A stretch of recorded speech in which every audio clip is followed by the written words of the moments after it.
Hey, Tom. Hey, Curtis. Do you need a beer butt? Yeah, I do, buddy. There you go. Nice. Time to power up. Let's do a podcast. Let's do it.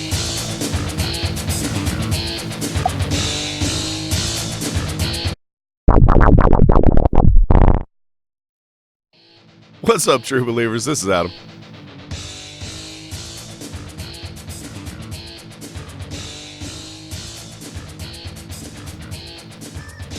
Welcome to the Great Canadian Hosers. Hulk smash! You're supposed to say and guess, but we're going to go with that. I'll say and guess. I guess I said it twice already. We have a guest here, don't we? What's up, true believers? This is Adam. Nice. We're I like doing it. a morning radio show today. And I'm drinking coffee with Rye in it for the first time. I'm just drinking coffee. How did I lose out? And this morning we're talking about Marvel movies.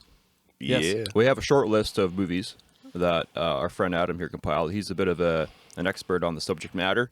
And we thought it would be funny and stupid to talk about these different films that we've reviewed recently. But specifically only the first, the first gen, I guess, of Marvel movies? So we're going to do phase one today. We'll see how everybody likes it. If we get too many complaints on the YouTubes and the Stitchers and the SoundClouds, this will be a one-time project. But the idea was to go through all three phases. Yeah, I like that. Yeah. Also, I don't want the ghost of Stan Lee to come here and haunt my ass. So. Oh man, if Stan Lee starts to haunt this house, I am moving in. Like Stan Lee, Stan the man, frick. Oh, not to mention Kevin Smith would probably come down. He'd be like, "Well, I'm living here too." You just have jean shorts You and guys better pay hockey rent. references everywhere.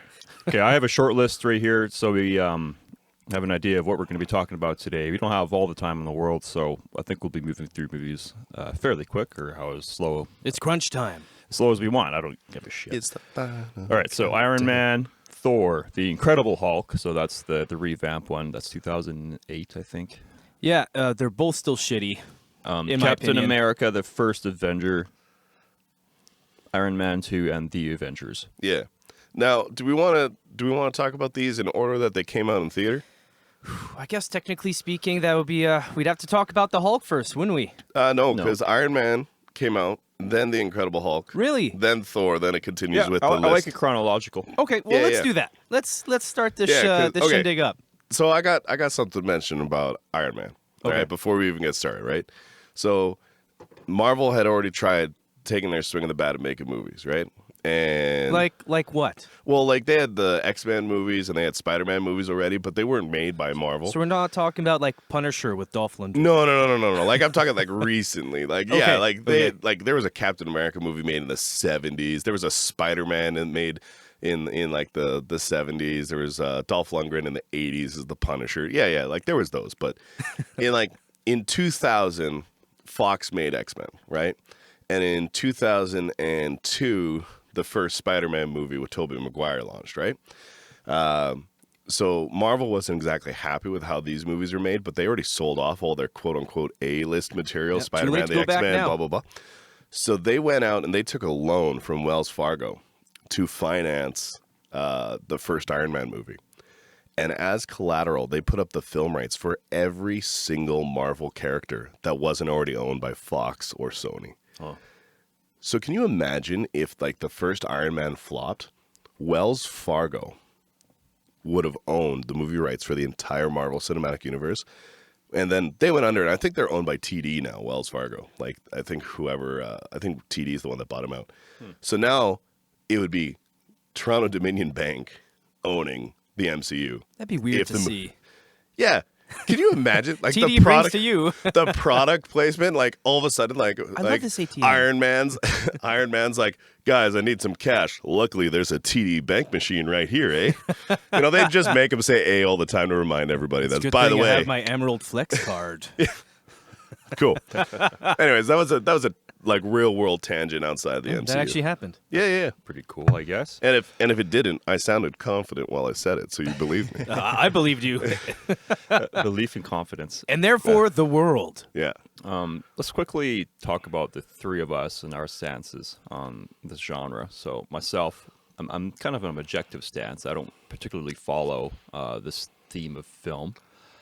What is this? Is this action adventure, comic action adventure? This stuff. Yeah, well, yeah, the MCU has like a bunch of different genres within it, right? Because like you look at, they're mostly action, but they also do like there's like when we get into like later phases, like Ant-Man's like a heist movie, right? And the second Captain America is a political drama, kind of like a Cold War drama And movie. then like Logan is like a post-apocalyptic. Well, yeah, well, drama. Logan's not MCU though. Like, but Logan, That's what Marvel. Logan, Comic Logan Universe? is if you don't cry, you don't have a soul movie. okay. Yeah, that's a.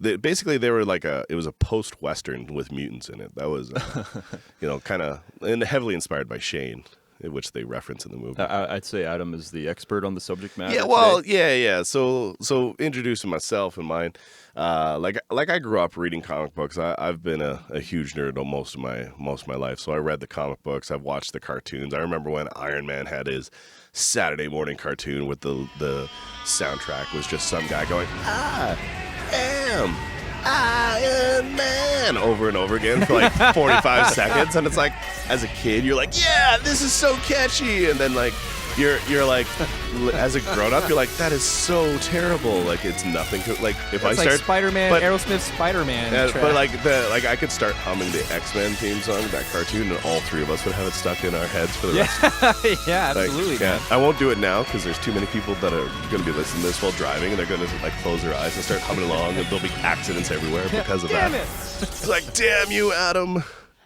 And Thomas. I'm really opinionated, and I tend to cling on to things too much. So if a movie that I really like growing up with isn't good, I tend to really shit talk about it. And I'm a big nerd, so I guess that's kind of part of my life. Same Yeah. thing with video games, though, really. Same thing with anything, really. Fuck. Yeah, Mostly nerd you're a stuff. huge nerd, Tom. I'm a big nerd. Yeah, well, nerds are great. Yeah. Blessed are the geek; they shall inherit the earth. Spider-Man. The other day, Radioactive Spider-Man. the other day I was looking at watches. I was at a mall. I'm kind of in the market to buy a watch. Who wears watches anymore? I do, and I went into one Clock of on these your phone. jeweler stores that I never go into, but I just wanted to see because I'm looking for a particular style, and I see there's a small section in this fancy schmancy jewelry store for Marvel watches, Marvel watches. Nice. like Yeah, yeah. $500-$600 watches. What? Marvel themed. So we're not talking about like cereal box And Tony the Tiger It watch. kind of like got me thinking that it's okay in today's age for grown-ass men to have kids' Yeah. clothing and kids' jewelry. That's awesome. Because you remember like the old like Timex watches with the cartoons and stuff, printed on them. yeah. Fuck yeah. That's what this is, just for adults. That's awesome. And this is where we're going now. But you know what? Like, okay, so like other than comic books and like Star Trek and video games and all that, like I've got some like I would consider myself a nerd about basketball. Like I'm a big basketball Yeah, fan. And specifically the golden age of basketball. yeah, exactly. Like the 90s 90s, basketball was the greatest. 90s NBA, I grew hands up with that. down, was amazing. Okay, But I feel like we're veering off course here, though. oh no, but this is related. This is related. Okay. So it's like you look at these owners, like these guys are worth billions and billions of dollars, and they're out there wearing like just basic ass sneakers, right? With a 3-piece suit, right? Yeah, okay, Because I see where I you're think going with I think this. what you're getting, like grown up Yeah, men we're- wearing children's clothing. I mean- it's not like Mark Cuban's wearing Velcro shoes, but it's still the same. Like he's got like an Armani suit and then like sneakers because they're Yeah, more comfortable sneakers. than wingtips, right? But that ties into why the fuck are we talking about essentially cartoons today? Yeah. That's what Yeah, this is adult cartoons. Yeah. Oh, Especially with all the totally. CGI. Oh, in adult now. cartoons. I think that's And- something else there, bud. And I'm just saying that. Here we are. Yeah. Clear your browser history. Okay, so should we start moving forward? Let's start off. So I guess Yeah, our- we're about hour Iron- 2 into this podcast already. We heads haven't. Heads up. Usually in post production, we put in sound effects and music related to what we're talking about. I don't know if we're gonna be able to do this. We're for- gonna have for to that. tiptoe the fuck around what kind of sound effects we use. Oh, yeah. especially any music related to the films. To any. Oh yeah. So Yeah. YouTube will pull us down from there from 5 seconds. So for our listeners, I'm sorry we can't throw in all these Maybe we can just hum them. Could you get sued for humming a track? poorly. Yes. Okay, so if we're going through this chronological, can we recap who the first one is? All right, so Iron Man's the one that launched it. Okay, we want to start us off? What do you think? All right, so Iron Man was the first movie of the MCU, which I think it gets a little bit of leniency out of me for that movie, because it was so great to see this movie and this movie done well that like when it first came out in theater, I was amazed at what a good job that they did. And then as I go back and I watch it again and again, I realize that it's actually one of the worst movies in the MCU, but it still gets that just rose-colored glasses that I'm like fully aware that I'm like, this isn't that good of a movie, but what it launched, I give it such a huge bonus points, because without this movie, none of the rest is possible. Like I talked about Wells Fargo already, but Yeah. if without this movie and without its critical success, it's impossible for the rest. So Robert Downey Jr. is Iron Man. I was just going to say is that since I don't have a really big interest in these movies overall, I have more of an interest in the actors themselves, and in this case, Robert is the movie to me. So he encompasses Iron Man. Like Iron Man is Robert Downey Jr. It's just the arrogance about him. That's probably his best acting role ever. Yeah. Really. He's not really. Yeah. Well, he's not really What else do acting. you know He's him, just right? himself. He's just being that's cliche Robert Downey. Yeah. Yeah. And that's what makes the movie. And we can talk about this later on, but in the case is the actors did it for me. Even in the bad movie, the actors themselves. All right, so you like Iron Man, the movie? It's okay. Yeah. Okay, so I like Iron Man. How are we doing this? Like 0 to 10, thumbs up, thumbs down. What are we doing for these movies? I guess we have to throw in some kind of ranking system. Do we though? I didn't really even think All about right, which was my okay. favorite. We can go back at the end, and this is me not preparing for a podcast, ladies and gentlemen. So I'm just throwing out random shit random stuff when we're already recording. Okay, so you like Iron Man, Tom? What about you? I liked it much more than the second one. I loved it way more than the second one, man. We're Okay, getting that's to that a later. okay. Sorry, We I are loved getting Iron Man to 1. that I loved the whole later. story of how he's in prison. He has to make a suit from scratch again. Yeah. You know, I thought that was really cool. Yeah. And I have a huge crush on Pepper. I think she's super hot. Oh yeah, Gwyneth Paltrow. Yeah. Yeah. Pepper Potts Yeah. is. She's probably my second favorite character in the whole She's a thing. great. Actually, can we talk about one scene? Sure. In this where I think Pepper Potts / Gwyneth Paltrow just nails her character, because she is Tony's assistant. She's the secretary, basically, for Tony Stark. And she's like doing all the little laundry and this and that. And like Tony had just had like a one night stand with somebody from like Rolling Stone magazine or Vanity Fair or one of those other trash magazines. And the reporter is all snobby to Pepper Potts, and it's like, oh, all these years and you're still the secretary. And Pepper Potts like looks at this woman who's barely clothed. she's wearing panties and like one of Robert Downey Jr.'s t-shirts, like just enough that you know what was going on, but it's still like family friendly movie. And Gwyneth Paltrow's like, I do whatever Mr. Stark requires, and that includes taking out the trash. And like you just like the look Gwyneth Paltrow gives, I'm like, that is perfect. That scene is so perfect that you know that she hates this woman. Oh yeah. Because, shade. But also that Pepper Potts likes Tony Stark. In that scene, anybody that didn't read the comic books knew she's got a thing for Tony. Yep. That's the first time you figure it out in the movie anyway. Yeah. Plus, I don't get it. She's a smoke show. I don't know why. Well, I guess Stark just wants no commitment, right? He's a yeah, and billionaire man. also there's something weird about like if you're hitting on your secretary, like that's I not. guess it's not the '80s anymore. Yeah, that's not exactly appropriate, right? So it's like, yeah, your secretary should that's be your the last option, right? That's often the cliche is the beautiful secretary who kind of like wants their boss but also doesn't. Yeah. Are we talking about the same movie, or is this like a internet adult film now? This ain't Iron Man. No, it's a cliche because people recognize that. It's Yeah, something- totally. We won't get into that. Yeah. Yeah, but anyways, I thought that was a scene where Gwyneth Paltrow just had great acting, and she doesn't have a lot of scenes in this movie. Not as much as the second one. Can we talk about? So maybe every movie we can talk about a boss fight. So the climax. Yeah. So let's talk about the climax of this one if you want. Yeah. Okay. Remind me first. All right. So been a long time. boss fight comes along. So Jebediah Stane, I can't remember. Yeah, Bald guy with a beard. Yeah. Big bald gray Bald guy villain. with a gray beard. So he recreates Iron Man's Afghani suit, right? Like the big hulking gray version, like basically Hulk Buster version 2.0. I like it. Yeah.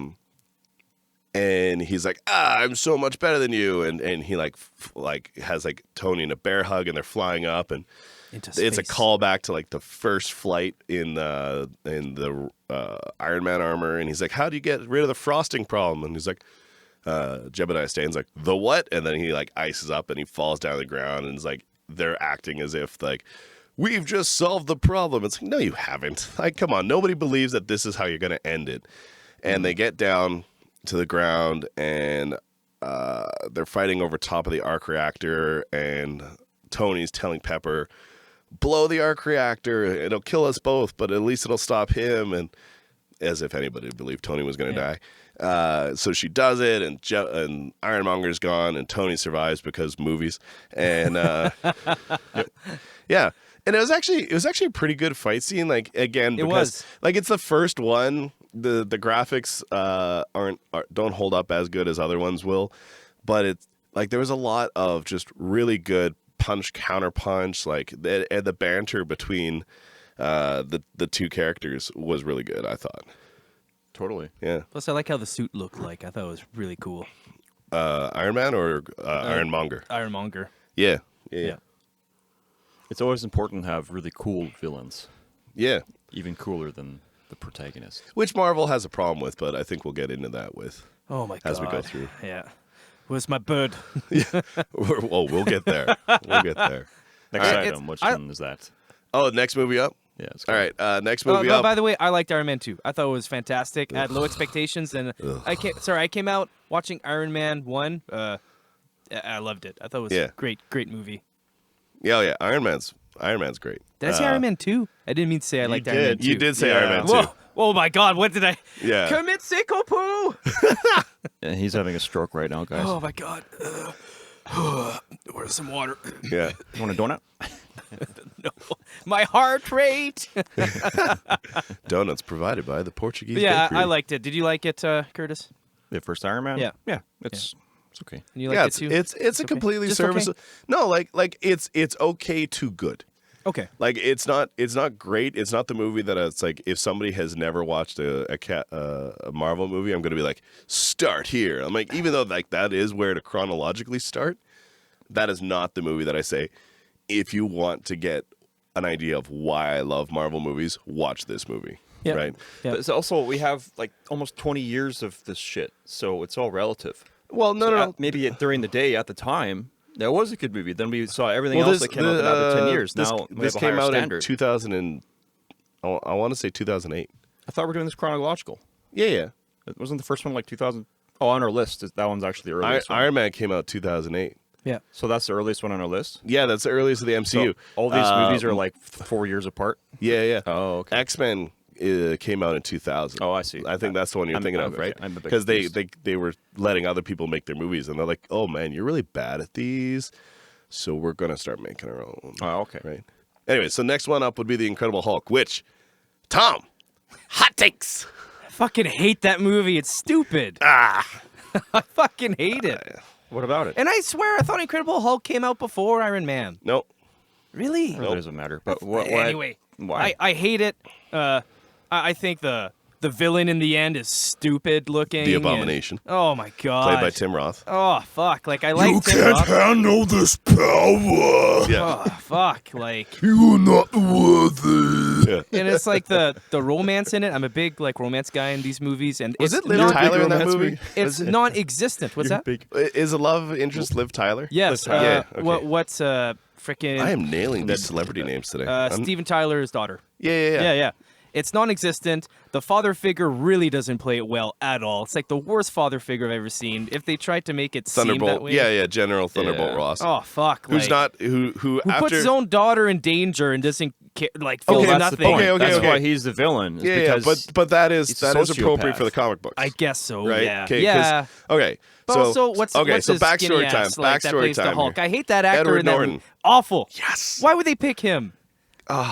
Okay. So comic book backstory time. Okay. Right? All right. So Thunderbolt Ross in the comic books is like the main villain in the Hulk comic books because he's always wanting to like capture and weaponize the Yeah, Hulk. and I right? get that. And like basically the villain in the Hulk comic books is usually the U.S. military. Right? Absolutely, all the time. Because they're like, we need to capture this guy and replicate him so that we can have hundreds of these soldiers and they'll be completely unstoppable and that will lead to world peace. Because Lord knows if we create hundreds of people that are bulletproof and unstoppable, there's no way that ends badly. But, God. Foresight.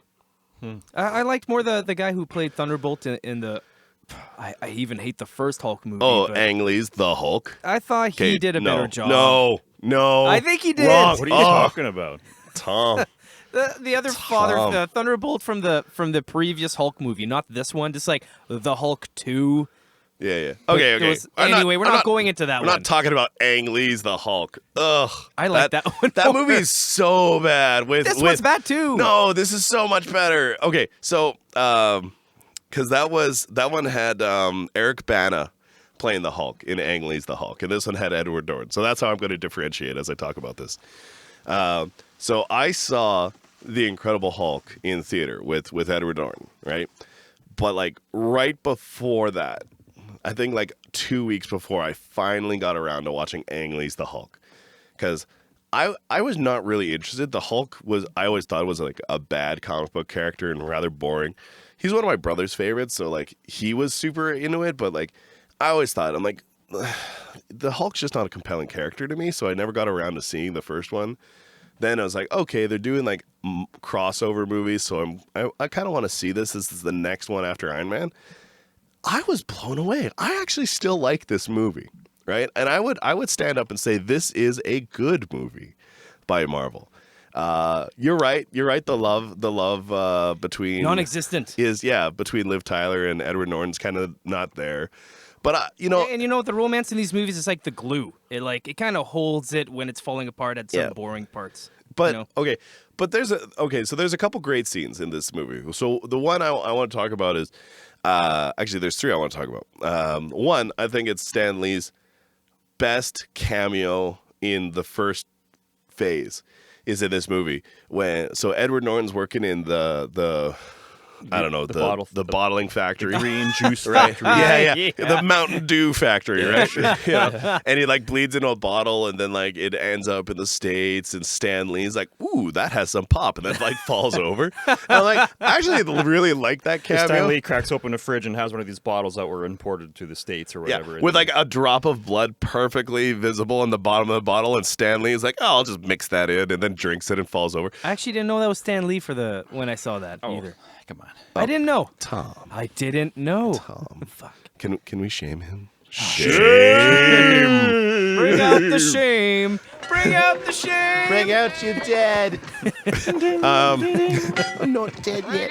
All right, so that's one. I really like that cameo. Two, there's some humor in this movie, right? So like Absolutely. when he's learning Portuguese, right, which is not the easiest language I assume to learn. I have yet to learn any. Edward Norton is in Brazil. He's working at this factory. Yeah. For anybody that hasn't seen the movie, I can't remember because it's been a long time.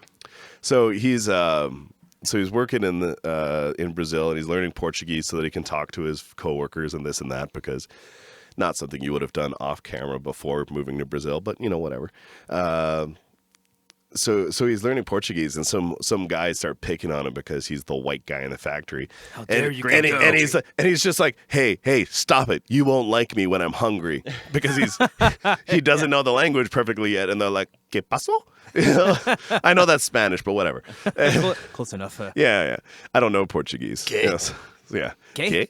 So like, to me, that was humorous, right? Like that was a humorous scene. That was a super soft joke, though. That's like. Yeah. Yeah, but it was more humor than I expected from a Hulk movie, right? That's true. And then Liv Tyler. Liv Tyler has a great scene in this too, where I think it's after the attack at the university. The Hulk runs away, and he's like holding Liv Tyler, and they end up like in the mountains, and it's raining out, and they're like sitting in a cave, and the Hulk barely fits inside the cave. And she's trying to console this big green monster that's not there. So she's just consoling air that's been CGI'd into something, right? And That's a good point. She gives a really good performance there, right? So, all right, 2 for 2. 2 really good performances by the love interest for these movies so far, FYI. I'm a bit of a geography kind of buff, and Cool. I'm pretty sure that scene where Hulk and the lady live run away. I mean, Hulk runs her away because to this like beautiful valley, and they go in a cave in the mountains. There's no mountains in like Washington. Like What? Is Yes, that where there they is. are? Are they in Washington State? they're at that point? probably New York, upper New York or something, right? Oh, okay. Sorry, I thought I meant Washington State. I'm like, there's a lot of mountains in Washington State. I think they're upper New York. Are Okay. they? I can't remember. Is it New York University that they're at? That would make sense. Northeast states, but I don't think there's that kind of. The closest mountains would be Vermont. Because no, wait. 'Cause There I is don't- mountains in Vermont. I think they're in the south. I think they're in the Appalachians at that point. Oh, that'll make more sense. Because eventually they go north to New York to meet the guy that wants to quote unquote cure the Hulk. I missed that part. where they And he's moved. at New York University, and the Hulk Edward Norton makes a joke about, you want to get me on a subway in New York City? You really think that's a good idea? Har har har. How's another? Yeah. Man, neither one of you like this movie. I fucking hate I it. do. I do hate it. like it. You never It's heard my awful. opinion on it. All right. It's not a The great entire time movie. I was waiting for something cool to happen. It never I was happened. surprised because I assumed that it was going to be as bad as the first Hulk. The first one was way better. and I was pleasantly surprised, mainly because of the performance from Edward Norton and Liv Tyler. Yeah.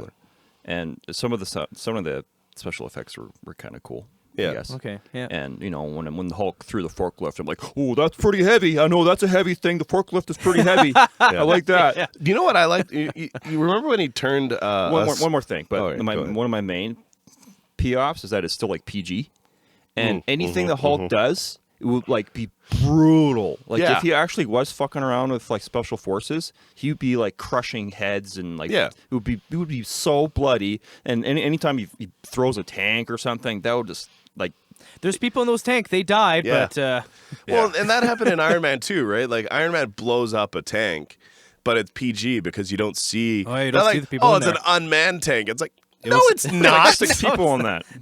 there's a couple people in there and they're dead. So actually, on that exact note, I think one of the coolest scenes in this movie is the Battle of New York between the Abomination and the Hulk. I hate that. Like the rooftop scene. No, yeah. But like when they're fighting in the street, the Hulk, a squad car drives into the Hulk, like hits him by the side when he's not paying attention. And he looks down and he's super mad. So he just slams his fist in and he collapses this squad car that has 2 police officers in it, rips it apart and turns the car into 2 boxing gloves and starts beating the Abomination with it. I like There's that. And I'm like, I thought that was a really cool scene, but he just killed 2 police officers. Yeah, so Yeah. the windshield And somehow of that that's thing PG. should have been like blood soaked. Yeah. There's 2 widows. There's 2 widows and kids without fathers Because now. he literally pulverizes people all the time, and you don't ever see it. Yeah, like he has a scene where he kicks Tim Roth, and they're like, he turned his bones into oatmeal. Like every single bone in this guy's body is done, and the only reason he's still alive is because we've already injected him with like the first batch of Hulk blood. Well, he's doing that to a lot of people that aren't injected with Hulk blood, so they dead. Yeah. Right? So You just made this turn really dark. yeah, like I agree. This movie needed to not be PG to be done properly. It's kind of like Ghost Rider. Not that we're going to talk Oh, about fuck. the Ghost Rider movies, but like if you want to do Ghost Rider properly, it's got to be R. If you want to do Blade properly, it's got to be R. The Hulk probably has to be at least 18A to be done properly. Because yeah, like he's a killing machine. So thought I was writing the I get your ghost. point. Turns out the ghost was writing. And he doesn't swear. Hulk, you think he would drop a few cusses? He knows very few words. He's got a vocabulary slightly better than Groot. Hulk. No, Hulk. I think Hulk is a cunt guy. Cunt. No, you wouldn't articulate that. No. He wouldn't. He doesn't do Hulk, C's. Hulk wouldn't do that. You don't think he's in?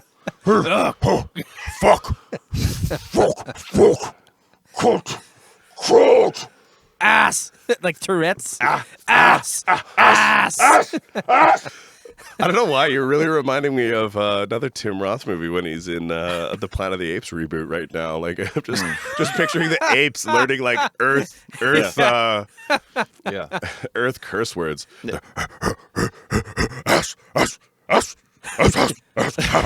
Hungry. Food. All right. Let's go to the. I'm done on this movie. I have a technical difficulty. I have some ice cubes that's melting out of the cooler, so I just got to go dump this out before it makes a mess. Yeah, we'll talk about the climax scene. I'm just going to pause this right now. Hold on. Click save first before we do that. Control S. I'm then going to pause. save it right now. Hold on.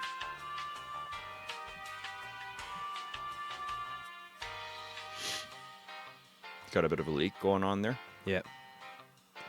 Why? Oh, but then I have to finish record.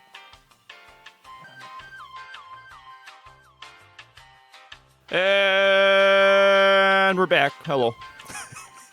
Hi there. Hey, how's it going, guys? Anyway, so Tom's water broke, so we had to fucking fix that. It's a beer. It's a beer. Yes, I've always ever wanted a beer. And the cigars. It was quadruplets. It's amazing. What beer were you drinking, Tom? Trick question.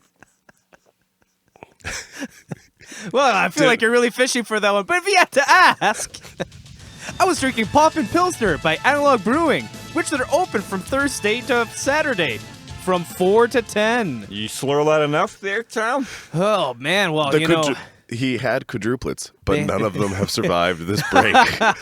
It's a tragedy. They said that it's okay for men to drink while they're pregnant, so it's okay. It strengthens up the fuck. I don't fucking. Anyway, so we're talking about Marvel. We're talking about Marvel movies here. What are we doing? Talking about alcohol. That place is called Analog Brewing, by the way. It's fucking fantastic. Go check them out. Good people, good place, good games. Probably pretty nerdy. # Analog Brewing. And ring the bell. Ding. Okay, we were wrapping up the Hulk. No, it's click the. Never The mind. Incredible Hulk. We were talking about the climax, the end fight scene, and then we'll move on, right? Yeah. Ooh. Okay. So you don't like it, The Tom. worst fight. Okay, doesn't it end when he's like just choking him out? Okay. He's choking him out. He's like, the way it ends, wow. it sucked. He fell asleep. It was fucking awful, man. Like, He fell you asleep. guys. And I was like waiting for him to wake up. I'm like, he's only sleeping. He can wake up at any second. But here's the thing, right? How many superhero movies just kill off the villains? Like, Ninja Turtle Shredder, but then he comes back as Super Shredder. yeah. So, first Spider-Man movie, Green Okay. Goblin, dead. Yes. First Batman movie, Joker, dead. Second Batman movie, Penguin, dead. Oh yeah. Like comic book movie, Iron Man, Ironmonger is dead. Yeah. Right. So they kill him off. Right. This is one of the first ones that I'm aware of where they're like, no, we are not gonna kill the villain, and not like Shredder where they kill him but then they bring him back because movie. They purposefully leave him alive so that they can reuse this character later on. And They have not. Which they have not, and that's because of like studio problems. Because this movie wasn't actually made by Marvel exclusively; it was made by Marvel in cooperation with Paramount. So if Marvel wants to use this character, it has to be a Paramount-made movie, financed by Marvel, and Marvel doesn't want to let other people make money on their movies anymore. But I would love to see the Abomination come back. So you guys have seen Suicide Squad, DC movie? Yeah. No. So quick, so there's a Marvel version of the Suicide Squad called the Thunderbolts, where basically they just take supervillains and say, hey, we're going to throw you into this situation. Y'all are probably going to die. But if you survive, you're free. We'll consider your crimes not excommunicated, but you're absolved of your sins. Yeah. Kind of like Dirty Dozen. Right? Sort of. Yeah. Okay. So I think that would be great to bring him back and a couple other Marvel movie characters back and be like, hey, look, we're going to put you in this absolutely we think you're going to die scenario because you're expendable. And reuse this character because I liked the Abomination. I don't liked think Tim the Roth. Abomination would do well in that because he doesn't seem to play well with others. He's not really. You're right, and that's a But lot of the neither does the dynamic of the Hulk. comic Yeah, book, right? but he's the villain version of the Hulk, so Okay, he's going to be yeah. even worse than the Hulk. Yeah, And they So- really toned down the Hulk too. Like, yeah. They did. the Hulk developed a little bit of empathy. Yeah. Anyways, so I like this final scene because the Hulk's gonna kill the Abomination, and Liv Tyler's like, no, don't do it, I love you, and the Hulk like she reaches his humanity right His inside chi. the Hulk, and it's like, oh look, he's not just the monster. Yeah. I thought it was a great character And then moment. when He did the Hulk slap. That was kind of cool. I like that. He's like, Hulk smash. No, smack. Yeah, Smash. yeah, and he did the thunderclap thing. He has so little dialogue. You got to make sure he's doing the right. Anyways, I've seen a couple the of helicopter claps was yesterday on on the street. fire and about to fall off the side of the building or something. Yeah, and it was yeah. about to explode or whatever. And then he does That was the Hulk clap to blow out the fire. But in doing that, that would probably blow up the eardrums of everybody in that helicopter. Oh yeah. Because in canon, he's creating a sonic boom with his hands, so everybody around there's got a concussion.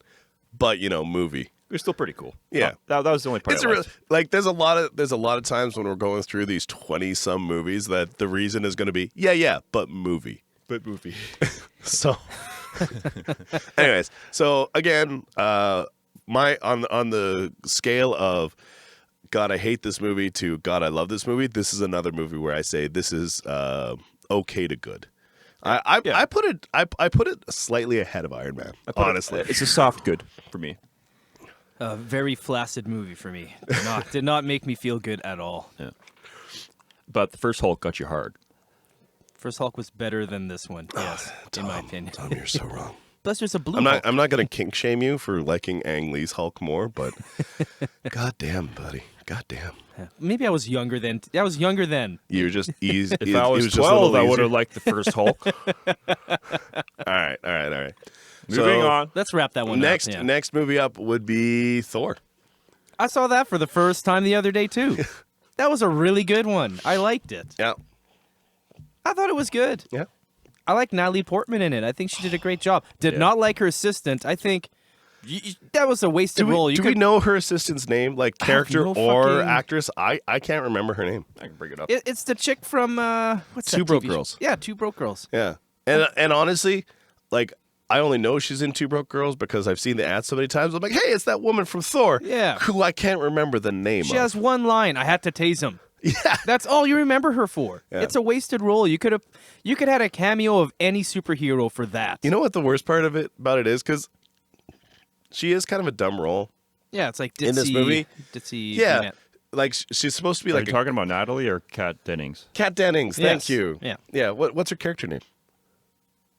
Darcy Lewis. Darcy. Yeah. That's okay. a dude's name. So Darcy, we're gonna go with Darcy. Okay. So Darcy's like a grad student or whatever. So she's in universe, very very intelligent, but she acts so dumb in this movie. Yeah. she's very clearly the comic relief. And then in Thor 2: The Dark World, they're like, you know what we need more of? We need more of Kat Dennings. So rather than give her more lines, they made a second version of her where it's like the assistant has an assistant. So Kat Dennings is picking on this assistant the entire movie. And the guy's dumber than her. So it's like comic relief on top of comic relief. And it's a large reason why I don't like Thor 2 is the Kat Dennings squared. Is Thor 2 the... I don't want to veer off course, but is Thor 2 the one of the Rainbow Road? No, Rainbow Road is the first Thor. No, where they're... Hold on. What's Thor 2 called? The Dark World. I think... Yeah, that's the one I passed out at.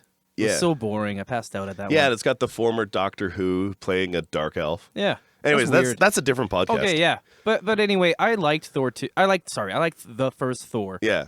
Actually, okay. You want to talk about Natalie Portman? Oh God. Okay. I so liked her. She was good. you know what? Okay. So I've said nice things about the female leads in both of the first two movies.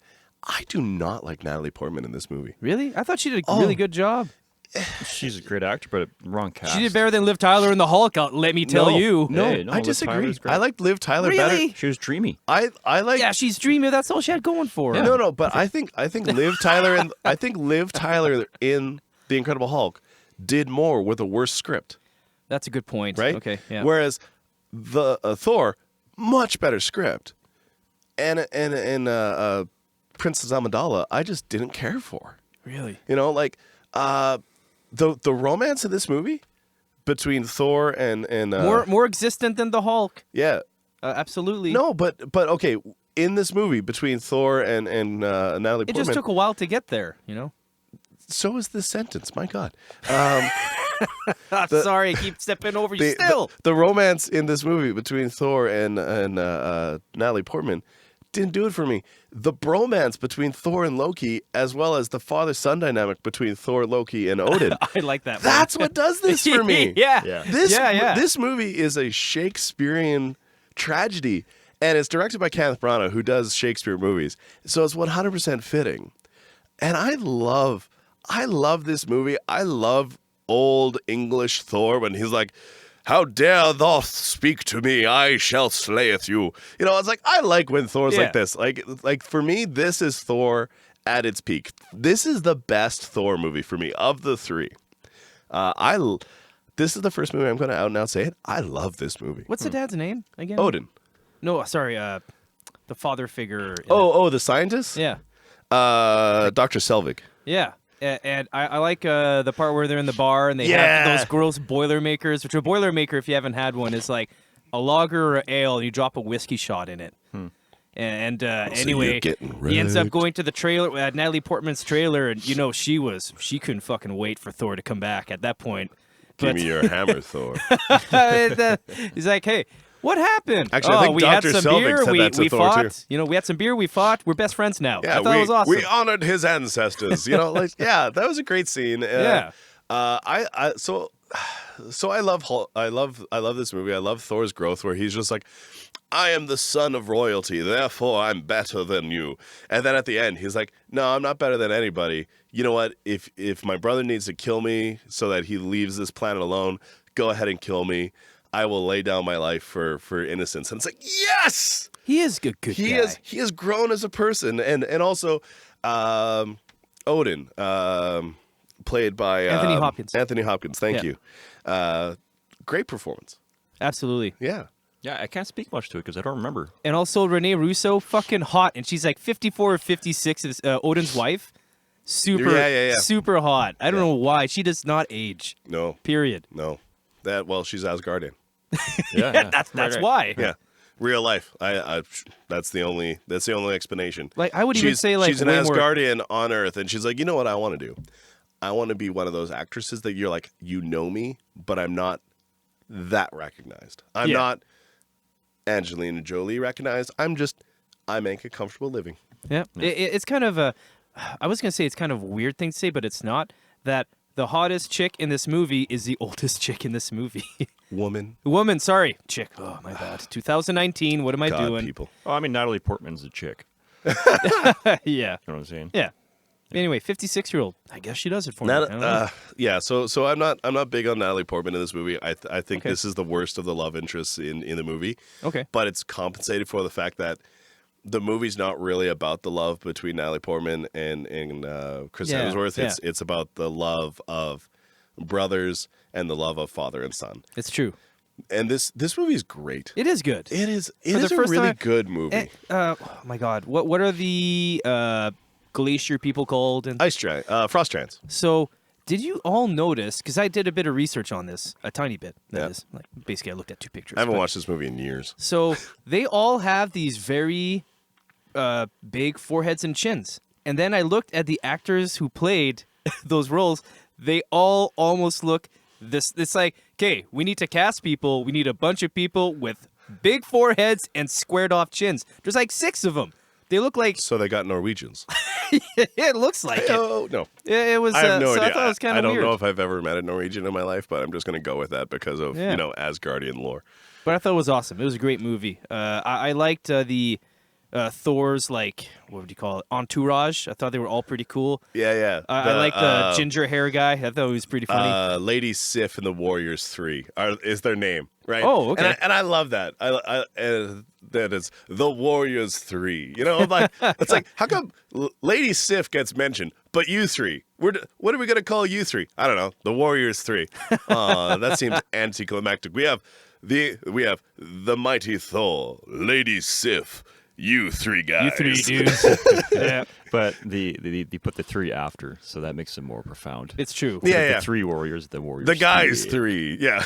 I thought the van that Natalie Portman was driving that was pretty badass looking too. It's like some weird Australian looking flat nose van with a bunch of gear in it. Yeah. It's like it kind of reminded me of the Ninja Turtle van. Oh yeah, I was gonna like a mix between the Ninja Turtles and the A-Team. Yeah, totally. I totally see that. Absolutely. tubular. All right. Let's go to the climax. But the end. Ice Warriors. I think they end up coming through the port. Or no, it's Metal Guy. Metal Guy. Yeah, the comes Destroyer. down. Yeah, the Destroyer. That's his name. Yeah, yeah. Okay. So the Destroyer comes down to Arizona or New Mexico, and it's like Thor still doesn't have his powers. He's not worthy enough to lift Mjolnir. And it's is that the hammer's name? Yeah, Mjolnir. Oh, okay. Meow meow. Actually, that's probably the best part of Kat Dennings in this movie is when she's like, "What are you guys talking about meow meow for?" That was great. So Mjolnir. So he's not worthy enough to lift Mjolnir, and he's like, fine, kill me. And then like Odin, who's like in a coma for whatever reason in this movie, he's in the Odin sleep. Recites the line that it's like, whoever be worthy, or whoever hold this hammer, if he be worthy, shall possess the power of Thor. So then Mjolnir flies over to Thor. He's got it in his hand, and then he's like, yes, I can easily destroy this 10-foot creature that's supposed to be able to kill Asgardians. Done. It's over. He flies back, and then we have the Rainbow Bridge scene. Yeah, Rainbow Bridge.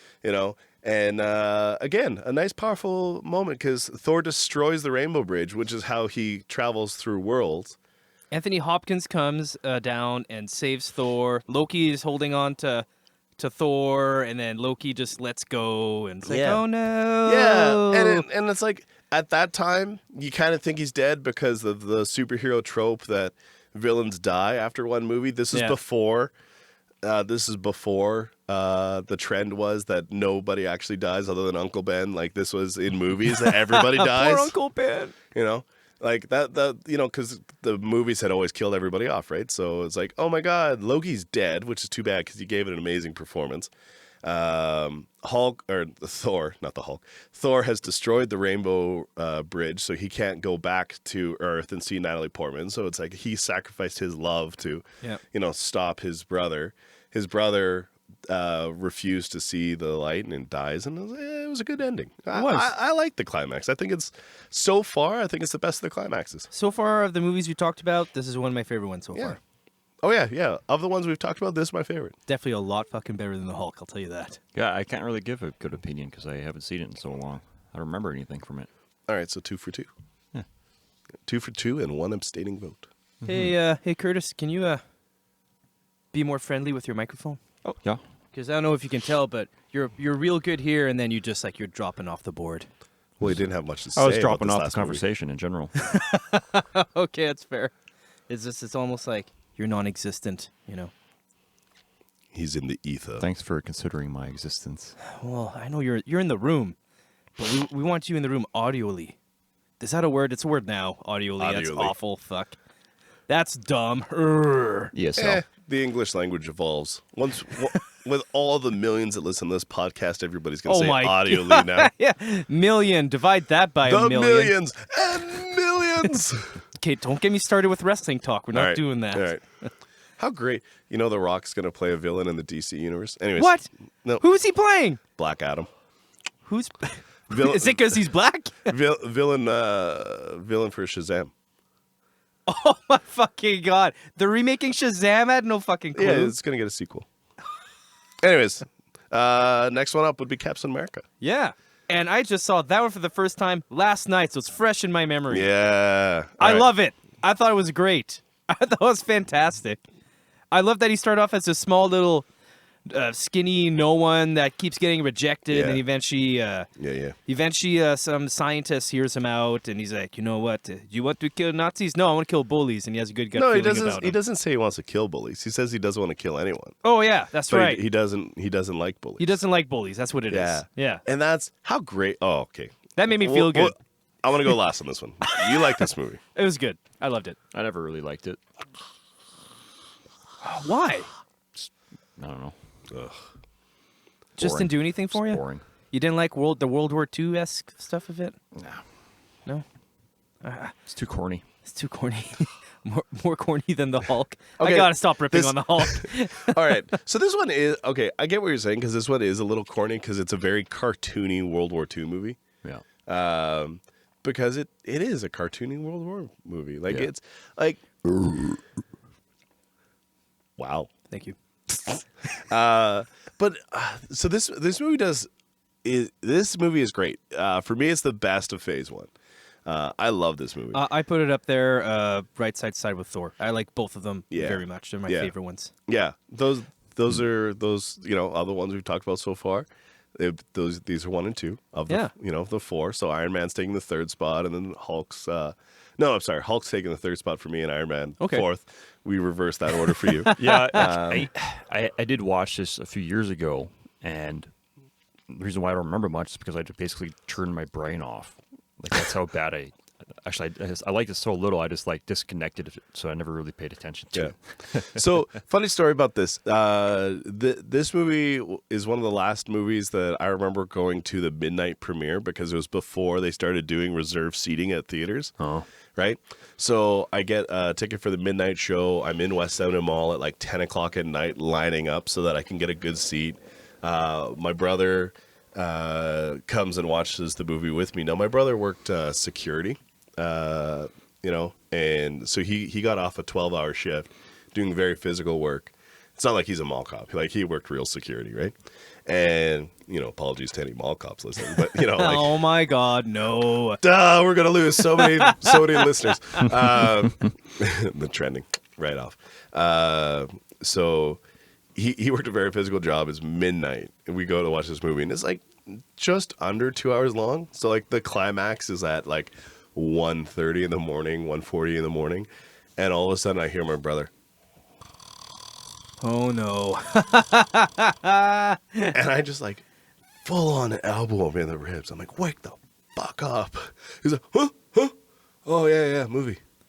Yeah, that's what I thought. And it's like, you're going to miss this. He actually really likes the movie. It's just, again, really physical work for 12 hours and then a midnight movie. But I slept through Han Solo, so I get it. Right. Only movie I've ever fallen asleep through is Les Miserables with Russell Crowe. Oh, I don't blame you there. Oh, what man. a steaming pile of garbage that movie is. Fucking awful. Also, how many times you got to remake Les Miserables? Fucking leave that shit alone. Also, don't make Russell Crowe sing in movies. Definitely not. That should not. Shit. That should. Okay, tangent. Tangents. Let's get to the climax. Okay. Yeah. Okay, so I love our. Wait. We have not talked about just Captain America. We just started on Captain America. We have not talked about Captain America. I love Get the to the climax. I love the scenery. You just of it. don't like this movie. I love the setting it's in, all the old buildings and cars. I love that there's a cool looking submarine and tanks and fucking airplanes. He jumps out of an airplane like it's nothing with a fucking. Well, he was in. He's a super dude. Yeah. He just jumps off first time he does it, a parachute on, just fucking goes for it. So comic book backstory here. This is Sure. This movie just encapsulates so much of the original Captain America. And It's the American dream. Yeah, and I'm not going to pretend I'm old enough that I read Captain America I have issue not read a 1 in single one. 1940. I'm not that old. I've started reading Captain America in the mid 90s. But getting that very World War II propaganda feel, this felt like a propaganda movie. Absolutely. Right? So it nailed that source material, right? So Captain America, he's got those wings on his helmet in the comic books because it was supposed to be an homage to the paratroopers. Oh, I did not pick up on that. Right? Okay. Yeah. So he's got those little wings, which on the comic book, in the original comic book, they actually stuck out. They weren't painted on. They were sewn on wings that flapped on the side of his temples, which is well, that's really stupid looking. Yeah. But no, in 1940, everybody was that's because he's a paratrooper, right? And that's how people talked in the 40s, right? Hey, I'm going to punch you right in the jaw, Yeah. Going to give him a haymaker. So that's really great, that they worked with the paratroopers. They had the prison break scene where he rescues Bucky and the Howling Commandos. That was and really Bucky great. dies. That's so sad. Yeah, he's so dead. Falls to his death. Totally dead. Never coming back. Quote unquote, never coming back. Never coming back. It's factual. He's never gonna give you up. No. Where did that come from? 90s. Yeah. So what was that metal they used for the shield? I forget what they call it. Vibranium. Yeah, I like how. Oh my God, what's her name? Peggy Carter. Yeah, she spots him like smoke making show. out with that blonde, Yeah. and then she's totally fucking jealous and pissed off. Bang, bang, bang. Yeah, I guess the shield works. We're gonna What if it didn't, eh? we're gonna field test this. Very, that was very British of her. No outward show of emotion. Just attempted murder. Those bullets. There's a lot of people in this room. They're ricocheting somewhere. Yeah. Everyone's like, Jesus Christ, right? No clue what's going They're not on. ricocheting because vibranium absorbs all Oh, kinetic well, energy, thanks so for they fall correcting straight me. down. I didn't know that. Yeah. Okay. And that's the thing is they show the bullets fall at his feet, right? So That's right. vibranium in the comic books, and I think they established this in the movies, does not conduct electricity, non-magnetic, and absorbs all kinetic energy. So if you hit it with a bullet, they fall straight down. They don't ricochet. So it's a magic metal, basically, right? It's the perfect magic metal. And they're not called they're not. They don't fight the Nazis in this one. They fight the Hydra, right? Hydra, yeah. Hail Hydra! So that's what I was gonna get to. So it's kind of odd because then when they're instead, I'm not saying this for myself, but back in World War II, when you had all these Nazis around, they would say stuff like "Heil Hitler," right? And there's this one scene where they're like, "Heil Hydra, Heil Hydra." Hail And, Hydra. Yeah, Hail Hydra. Yeah. And it almost sounds like it's saying Hail Hitler. And I'm like, holy fuck. Did they call it Hydra just because of that? And is this like just me? Or because it sounded really close. I was like, is this why they call it Hydra? Well, no, like, because Hydra is well established in the comic books as being like this cult that's a part of, like I think it was in the comics, I think it was founded by the Nazis, but then it got taken over by it survived after World War II, and Okay, it was I like see. living in the shadows. So it's like this cult that like people are a part of, but then in the movie they say that it's like, okay, so the Nazis tried the super soldier serum on Johann Schmidt, Yes. played by Agent Smith from Very the Matrix. cool, yeah. And he turns in the Red Skull. And after that, he's like, well, I no longer look like the proper Aryan, so you know what I'm going to do? I'm going to make this a cult of personality where people worship me rather than Hitler, and we're going to be the bad guys in comparison to Hitler. And it's like, you got to up your evil game if you're like... Because they you hate don't wanna- everyone. They hate everybody. Yeah, and there's a scene where like some like high-ranking Nazis go to like not Agent Smith, but the Red Skull's lair. Yeah. And they're like, Blast look them. at all these places you're going to bomb. Why do you include Berlin in this list of places to bomb? We don't understand. Oh shit, you're evil? We thought we were the ultimate evil. We thought we were the baddies. Why are you worse than us? This is a really good German accent. What is going on here, Fitz? I'm so very confused. Agent Schmidt. I know nothing. Nothing. How did Hogan Heroes get into here? No one has ever escaped from Hydra headquarters before. Hogan! Oh, yeah. What are you talking about, brother? It's not that Hogan. Hulk Hogan's heroes. All my Hydra maniacs. What you gonna do when Hydra gets its arm on you? Release recorded voicemails that you did while you were drunk there, Hulk. Oh my God, Hogan! Don't come over here and give me a leg drop. You already got one back surgery. Maybe stop doing the leg drops. That's a stupid finisher. Landing on your ass for 100 days a year. Anyway, going on. Captain America, I loved it. Lots of cool scenes. Yeah. I don't know why you don't like it. Like, so much to like about this movie, Curtis. It's like- I haven't seen it in a whole bunch of years, and when I did watch it, I kind of disconnected from it. So maybe I Okay. should give it another try. You should totally give it Yeah, another go. it's worth revisiting, especially if you watch the 3 Captain America movies back to back to back, because it's a really great story. Because so you touched on the scene where he starts off like real scrawny, and I put this movie up there with the first Rocky movie. For You know being, what? Yeah, it's like the underdog that's trying to fucking make it. Well, because they're both talking about more than what they're showing, right? So people like, I love the Rocky movies. The 4 Rocky movies that exist. You know, they're There's amazing. more than 4. No, there are 4 Rocky movies. There's only 4. I'm surprised you're actually including the 4th one, because a lot of people would not count the last Rocky movie. Oh, when he beats the shit out of the Soviet Union and everybody's like, yay, capitalism at the Oh, end. shit, sorry. No, there's technically Technically No, I 5. don't know what you're talking about. No, Okay, all right. There's technically 6 because okay. Rocky Balboa. We're not but- going to go too much into Rocky, but Rocky 4, best one, Drago's in it. Anyways, so Rocky Yeah. is about more than boxing. Yes.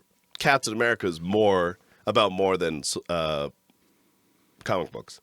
It's living the American dream. Yeah, it's somebody that's standing up, and Captain America for me, like being a history guy, being somebody that studied history.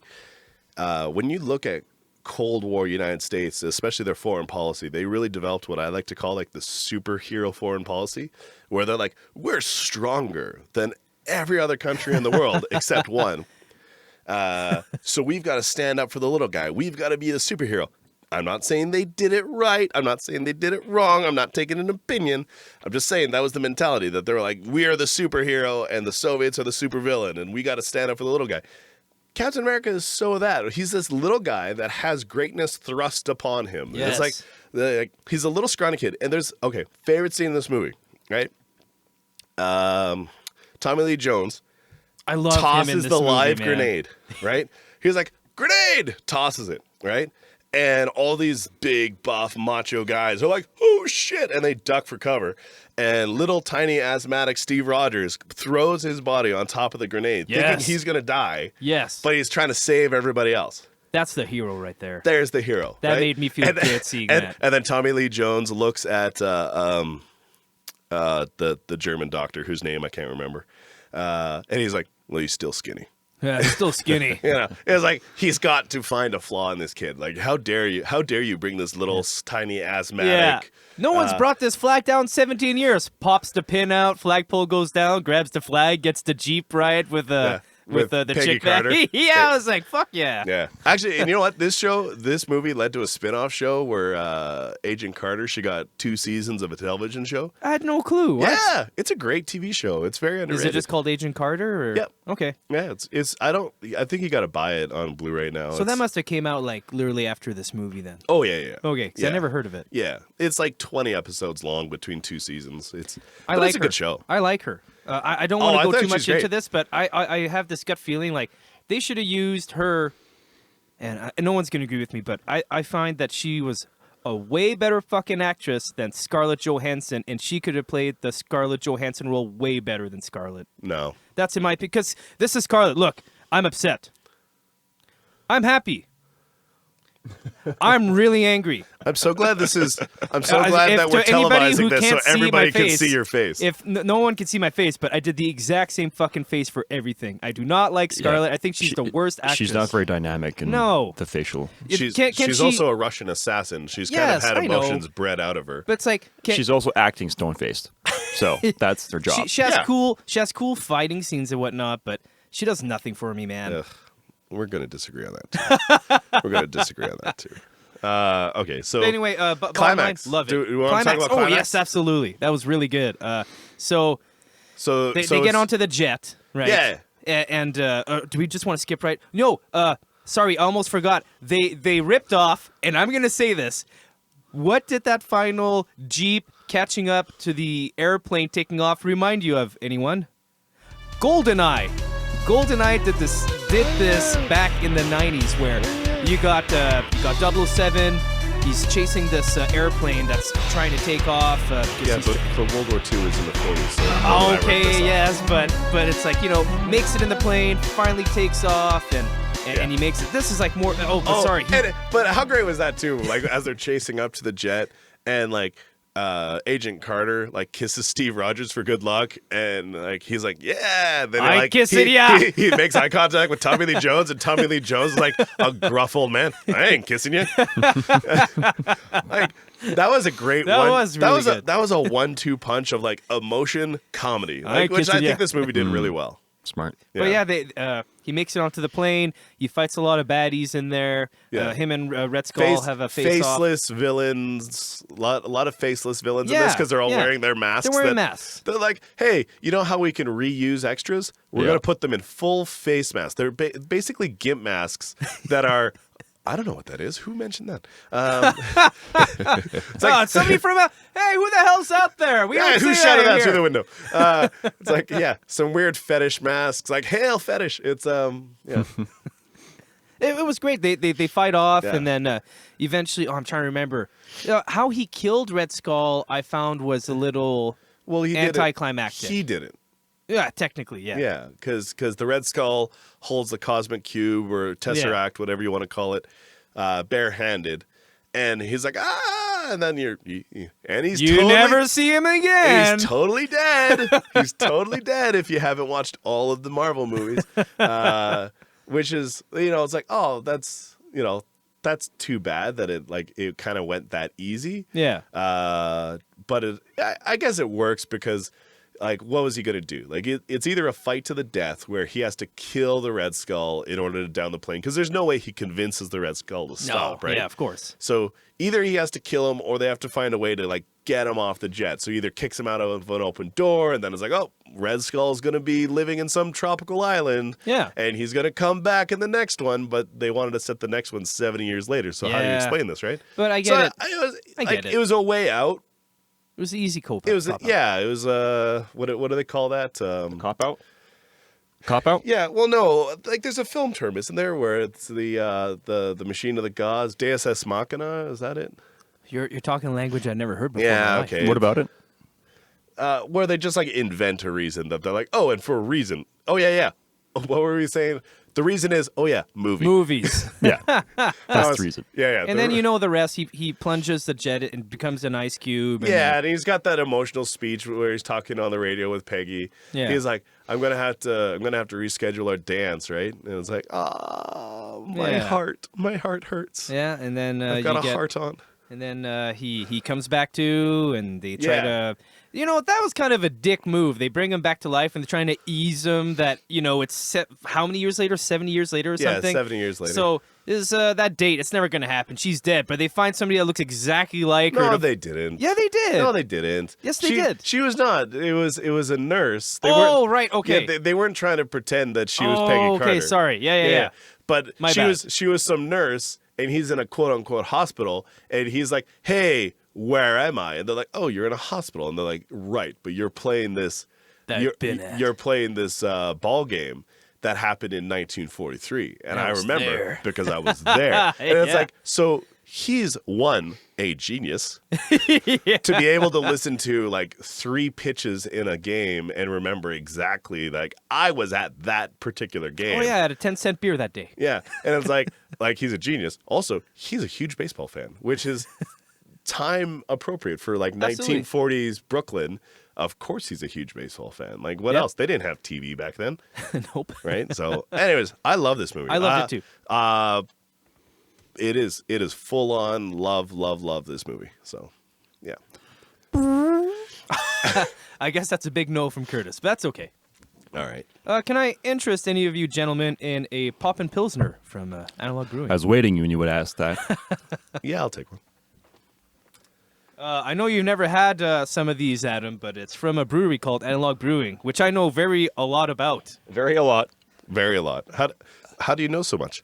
I'm kind of like a local there, I made Batom. I go there. That's where I train. That's the gym. It's a 53rd Ave and 87th Street. If you're going southbound, it's after OxyPro, and you take your first right-hand turn. What's the address? You got me. I don't know the exact address. Oh, sorry. What? It's like What did- 87th Street and 53rd Ave. Okay, yeah. I know what you're talking about. There's kind of like a Hertz rental car right there, and Yep. Yeah. If you see this awesome looking. 86, right? 86th Street. Yeah. Yeah. Yeah. 86. Yeah. So if you're driving south from, I know where it is. Right hand turn right after OxyPro. Then Yeah. take another right. Cool. What are we talking about next? Well, the next is probably Iron Man 2. Yes. Oh, Fuck. What's my bird? This is not my bird. I'm just gonna I'm gonna get this right out of the way. Okay. I hate this movie. fucking hated it. I thought it I was the worst hate Iron this Man movie. I've ever seen. Yeah. It had so much potential, though. Fucking, how can you fuck up? Okay, I get it. Whiplash they is a did character. It. They fucked this movie. I get it that you wanted a villain. Sure, let's bring Whiplash in. Why Mickey Rourke? He is a terrible Because he was hot actor. right then. Like, he came yes. back. He No, just did he the had just done wrestler. The Wrestler. Yeah, he did So the he was a wrestler. hot- So thing. he's a good actor. Yeah. Not in that movie. No. No. But you know what it was? I think it was a bad script Okay. and a really good actor going, well, you didn't try hard, so neither am I. You know, Yeah, It's his heart wasn't in How it, much? I guess. How much are you paying him? You're paying me less? Well, fuck you. Yeah. I went to a comic book convention once. Go figure. If I'm doing this podcast, Really? I know, right? And I met. I went to a Q&A panel where Christopher Lloyd was doing an interview, and somebody asked him about what was your favorite movie to be a part of, and he was talking about how Piranha's 3D was his favorite movie, because it's a really, really shitty movie. Yeah.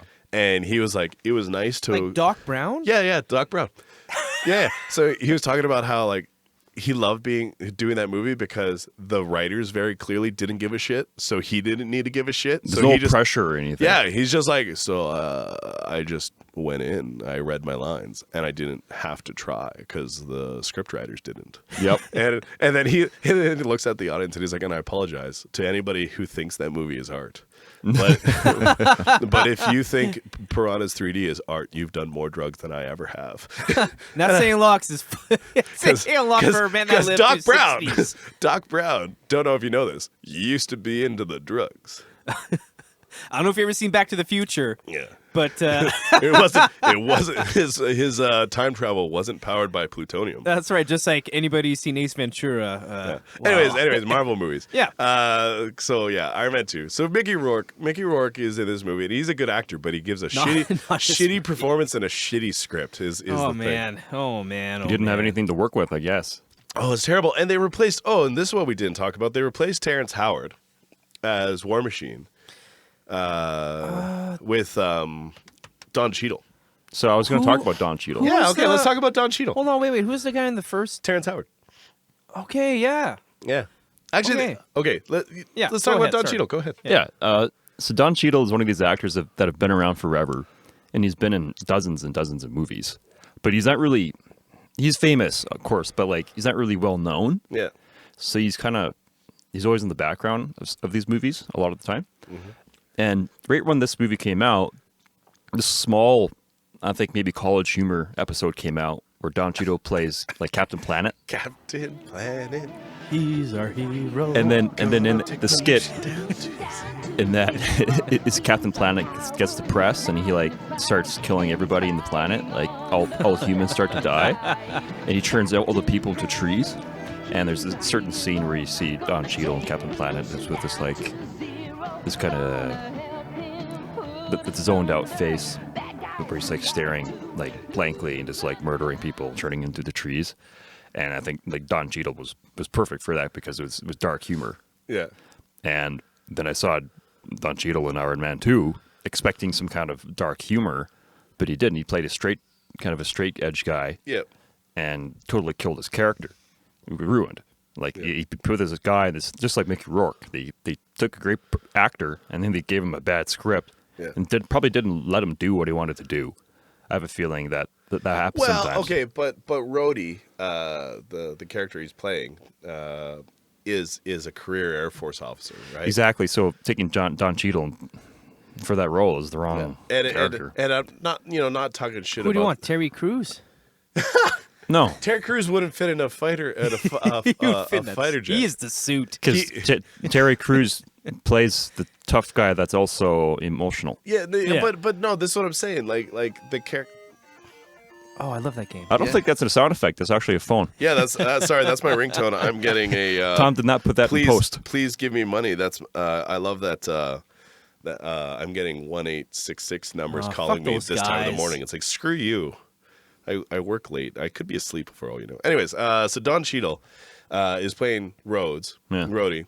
And Rhodey is a career Air Force officer. Not to shit on the Air Force but military or anything like Pretty that. daft. But I assume if you're like career combat military, you're pretty, stoic, right? And maybe I'm wrong, So him playing it pretty straight, pretty like look, this is the thing. Like a lot of time when you see him in this movie, there's shit that needs to happen, so he's just doing what needs to do, right? That's true. Yeah. So it's not like we're seeing him He's when he's in Yarn his R&R time, right? Like he's just like, I'm here, I'm doing things. And when we first meet him in the movie, best scene in the movie is the congressional testimony at the beginning, where Tony Stark's like testifying about how my suit is not a weapon, it's a prosthetic. Yes. You know? And it's like, that is the best scene of the movie. And like Rhodey walks in and like they had just replaced Terrence Howard with Don Cheadle.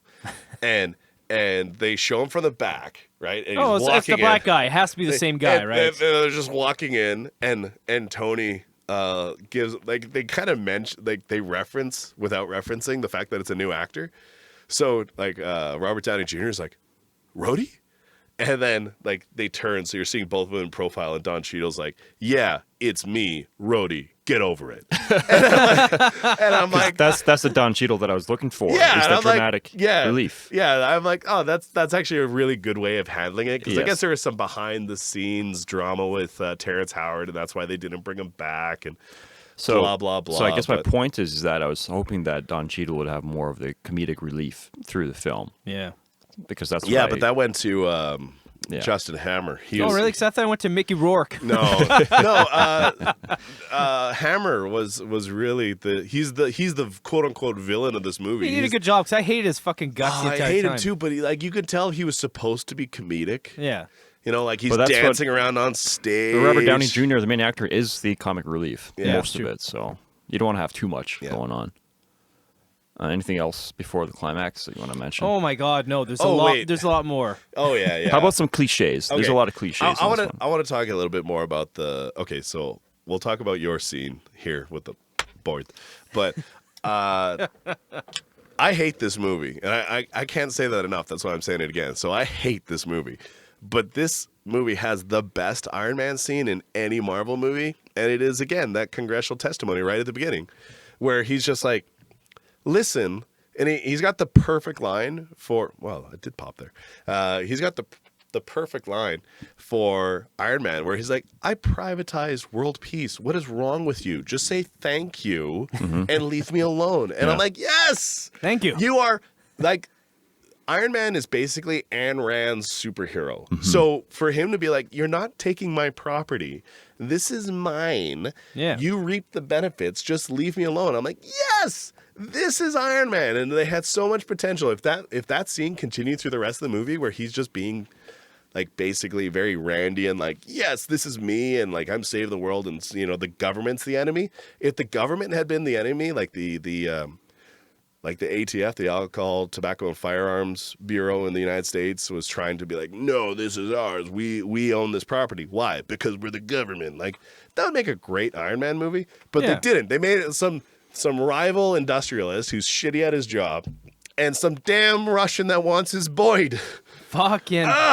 Okay, Mickey Rourke. Like nothing personal. Did he have an against him. accent too? Yes. Brutal. He's trying to Yes. be Russian, but he I- doesn't sound like fucking anything. I have generic Eastern European accent, and I want my bird. My bird.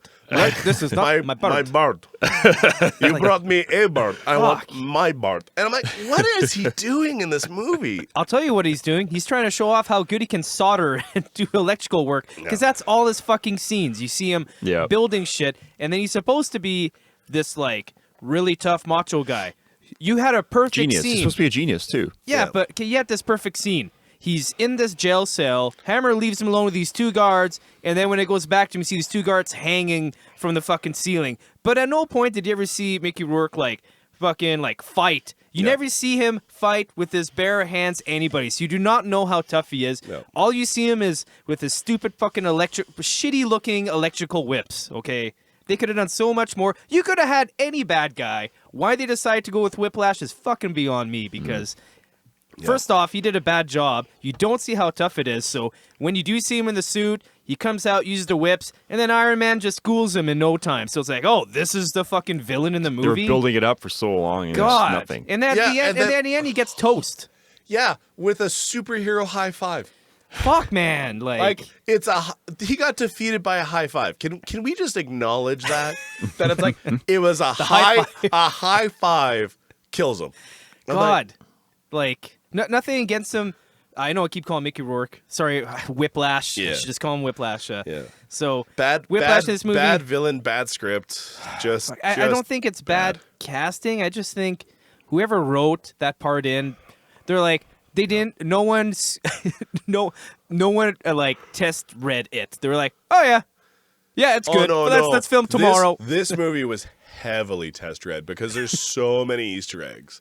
There's so many things where Well, they're how like, could they fuck up this?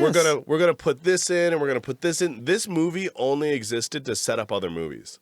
Oh, okay. That So is- like a stepping stone for the next one. And that's probably the thing I hate the most about it is like being a Marvel junkie like I am. Like I'm picking up all these Easter eggs and it's like they kind of mention Wakanda, they kind of mention Atlantis, they show where Captain America went down in the Arctic. Like there's all these things talking about like, oh, look at these other movies that are coming up. And yeah, it's like, good, you're mentioning future movies, but you made a really shitty movie this time. Like, ugh. Like people talk about like, oh, I wonder when Marvel's gonna make a bad movie. They already did. Yeah, it happened already. This movie sucks. 0 out of 10. I hate this movie. It's like, you know who did a better job than Mickey Rourke in that movie? Everybody. Fucking Agent Carter had a better role than Mickey Rourke, for fuck's sakes. Yeah. God. It's just a bad movie. I did not like this movie. The director was John Favreau. Yep. Yeah. And he directed the Avengers movies as well.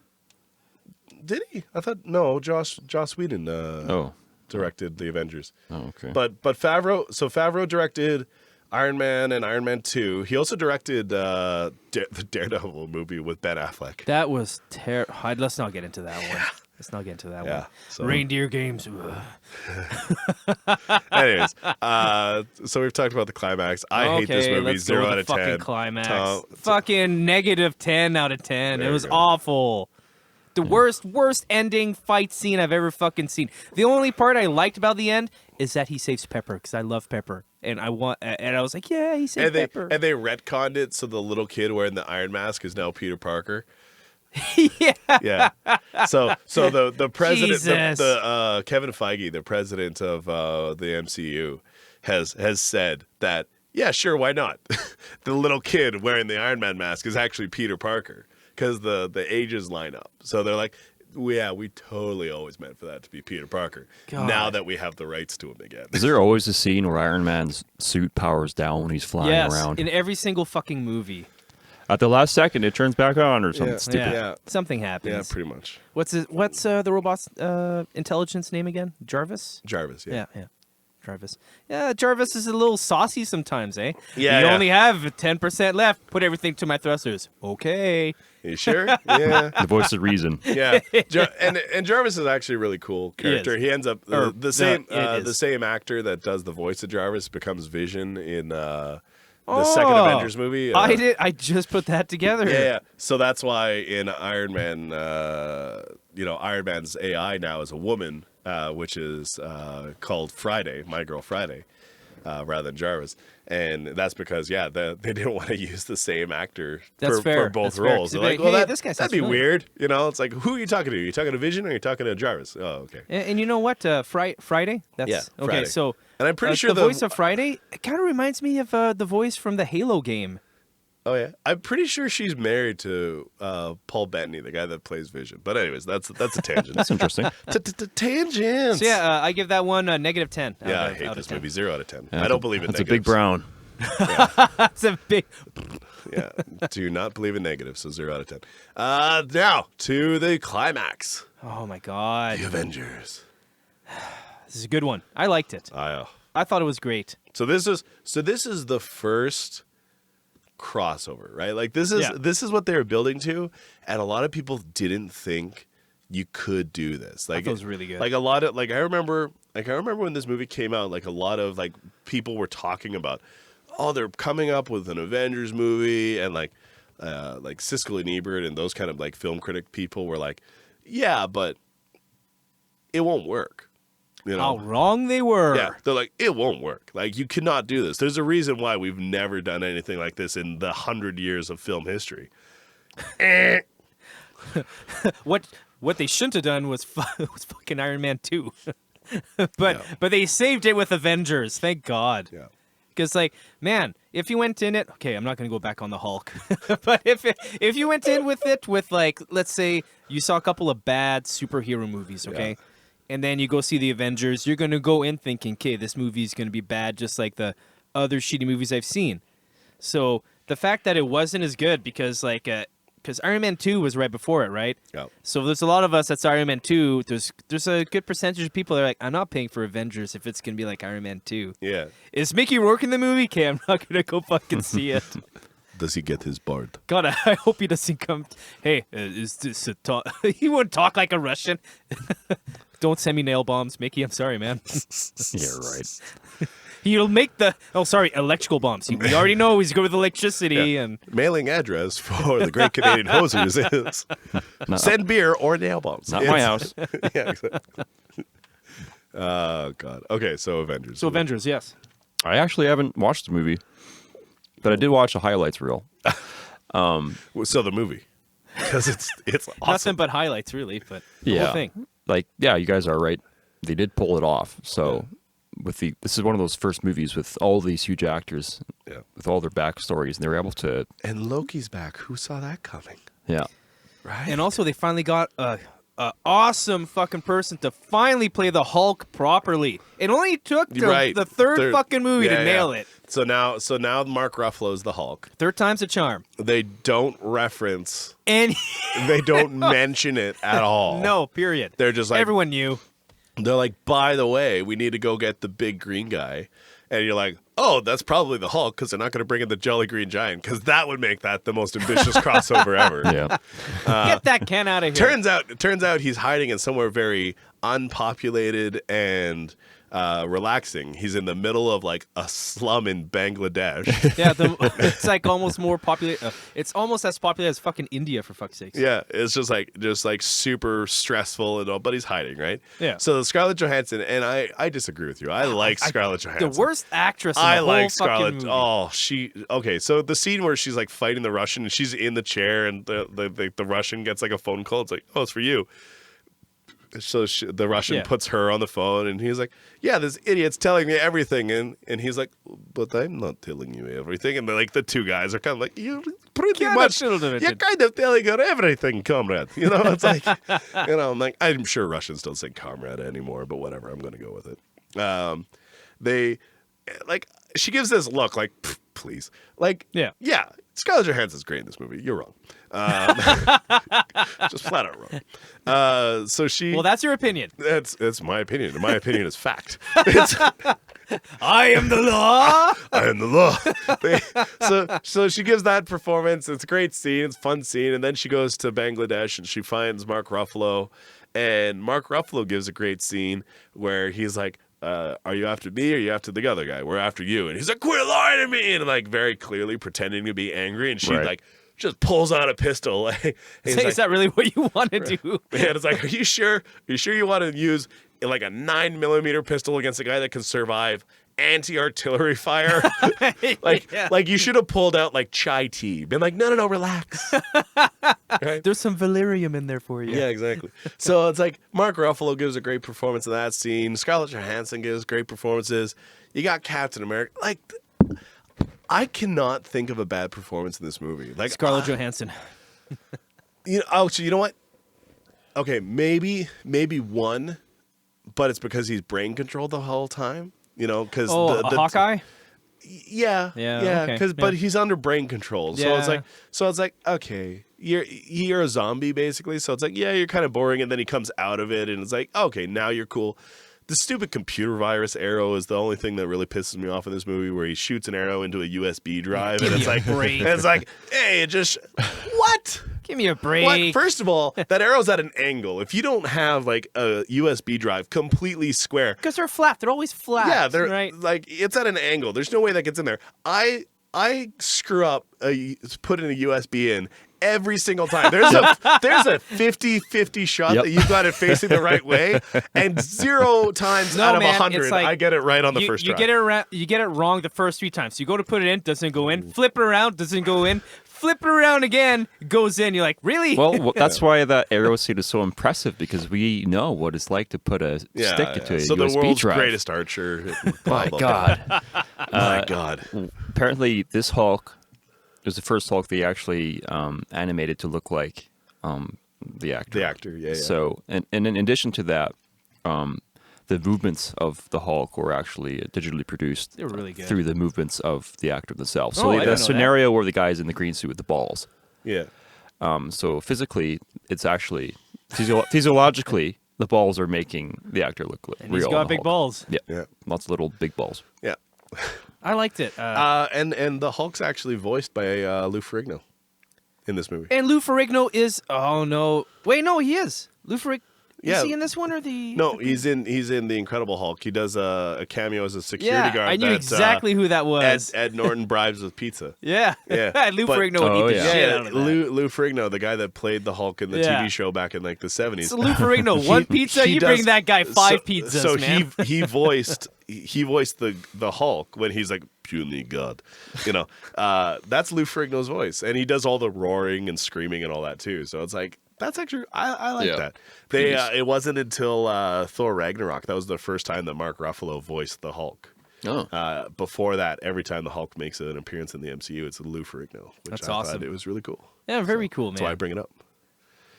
And what's her name? I like Samuel Jackson's assistant there from How I Met Your Mother. Oh yeah. Colby Schmulder is her actual I thought name. see, make her play Scarlett Johansson's role. She's fantastic. Actually, I don't know. She was really good. She's really cute. I don't know. too. Maybe it's because like I watched How I Met Your Mother all Yeah. the time, but like I just see her as Robin from How I Met Your Mother. Okay, yeah. in like leather. Like so to me, like she doesn't actually change her performance at all. She's just like this smart ass newscaster from like not like early morning news in New York or whatever her character from How I Yeah, Met Your Mother absolutely. was. And she's like, I'm a secret agent now. I'm like, no, you're not.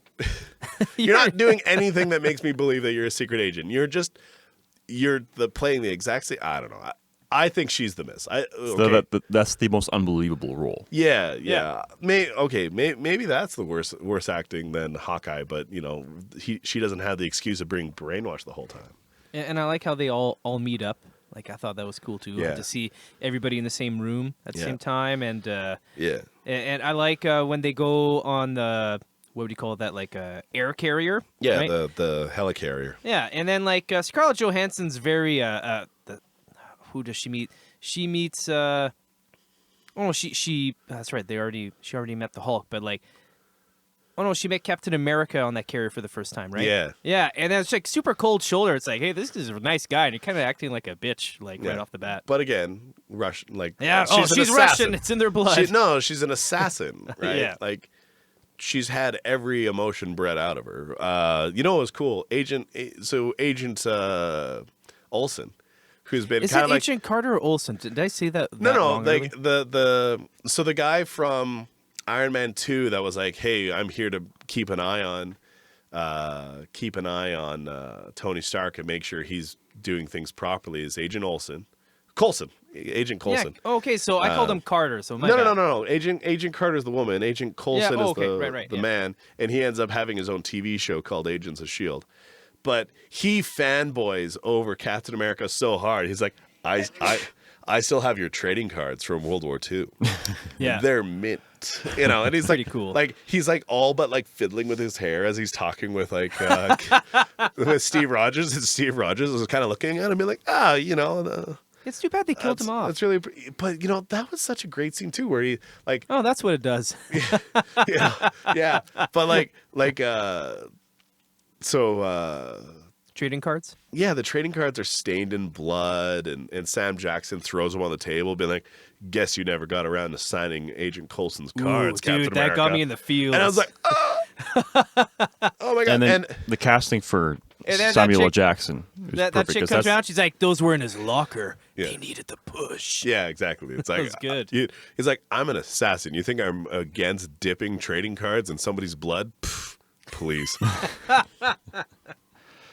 Yeah, Sorry, go ahead, Curtis. Sam owned that role. Yeah. Fuck So yeah. Yeah. he owned the role so much that they changed how they drew Nick Fury in the comic books to look like Wow. Sam Jackson. Yeah. Because up until those movies, Nick Fury has always been portrayed as a white guy with like a flat top, That's buzz true. cut. Yep.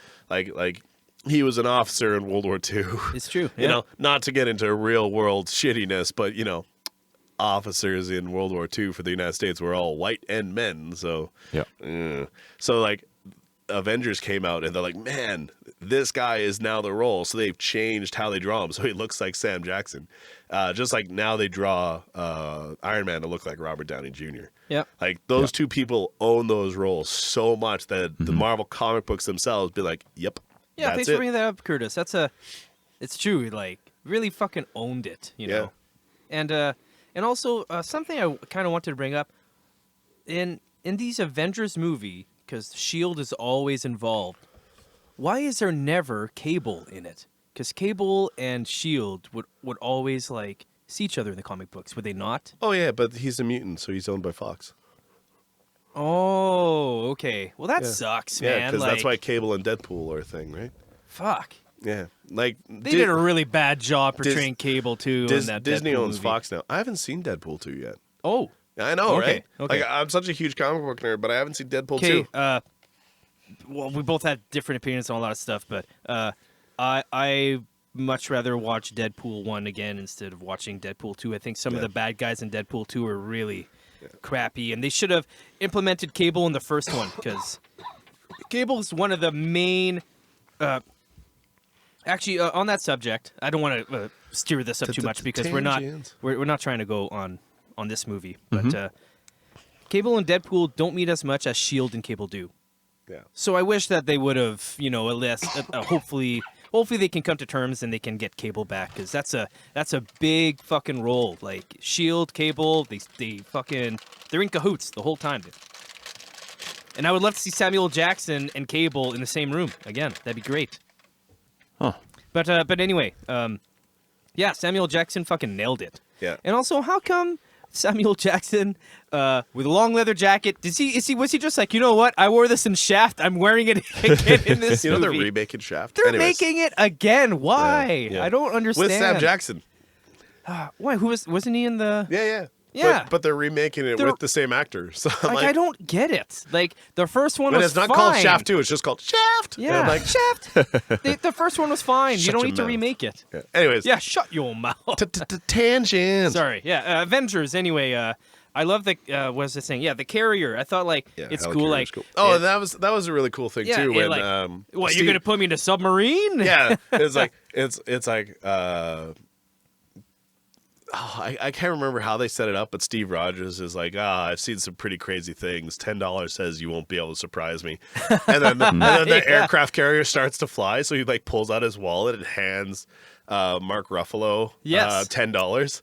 And I'm like, that is such a Captain America thing that it's like, it's an offhand comment. No, he handed Samuel Jackson Did he? the Okay. $10. Well, I'm happy you bring this up because I watched this last night with my fiance and I'm like, oh yeah, they did a bet earlier, and he's giving him the money for the bet, and Angie's just like, sorry, I'm gonna have to edit that out. Sorry. My fiance, my nameless fiance. You've said her name on the show many times. My fiance said that, oh no, he's just old fashioned. He's tipping him because he's black. And I'm like, no, I'm pretty sure it's because they had a bet. She's like, no, it's not. I'm like, all right, anyway. I laughed at that. That's terrible. Your fiance of nameless personage. You mention her name like every other episode. Yeah, my bad. Anyway, So, I threw her under the bus this time. Just like, oh, he's tipping him because he's a black guy. I'm like, Yeah. what does he expect? Does she think that he's gonna like hand Sam Jackson his bags? Yeah, does Sam Jackson gonna give him a dime bag? I do like the meme. I do like the meme where it's like Captain America unthaws from the ice and sees black people in the front of the bus, and then it's like surprised Pikachu. Anyways, tangents. Yeah, the air carrier. Yeah, so the helicarrier takes off, and it's like he hands him this, and it's like this movie's good. Like so many great movies, and it's not the best script because it's trying to do the team up movie. This is a pure action movie. Like so, there's not like a real point to the movie other than being a movie. Absolutely, it's like but it's so good at just being a movie. It's like a awesome late '90s wrestling match. Think of it as a bunch of cool spots throughout. It's like that was cool, that was cool, that was cool. It's just cool throughout the whole way. Yeah. You don't think of it like as oh, I love this or that. You're just like, there was a lot of cool shit in it. Yeah, I think maybe that's why I disconnected from certain Marvel films. Is that some of them you just don't have to think. Just don't think. Yeah. Just Yeah. let it happen. Enjoy Absolutely. the flashy stuff and the pretty ladies and the pretty guys or whomever. And I think that's my appeal in a lot of movies is I need to be engaged, and I'm constantly criticizing every little bit and piece. Bits and pieces. Bits and pieces. You So got her, Pontiac.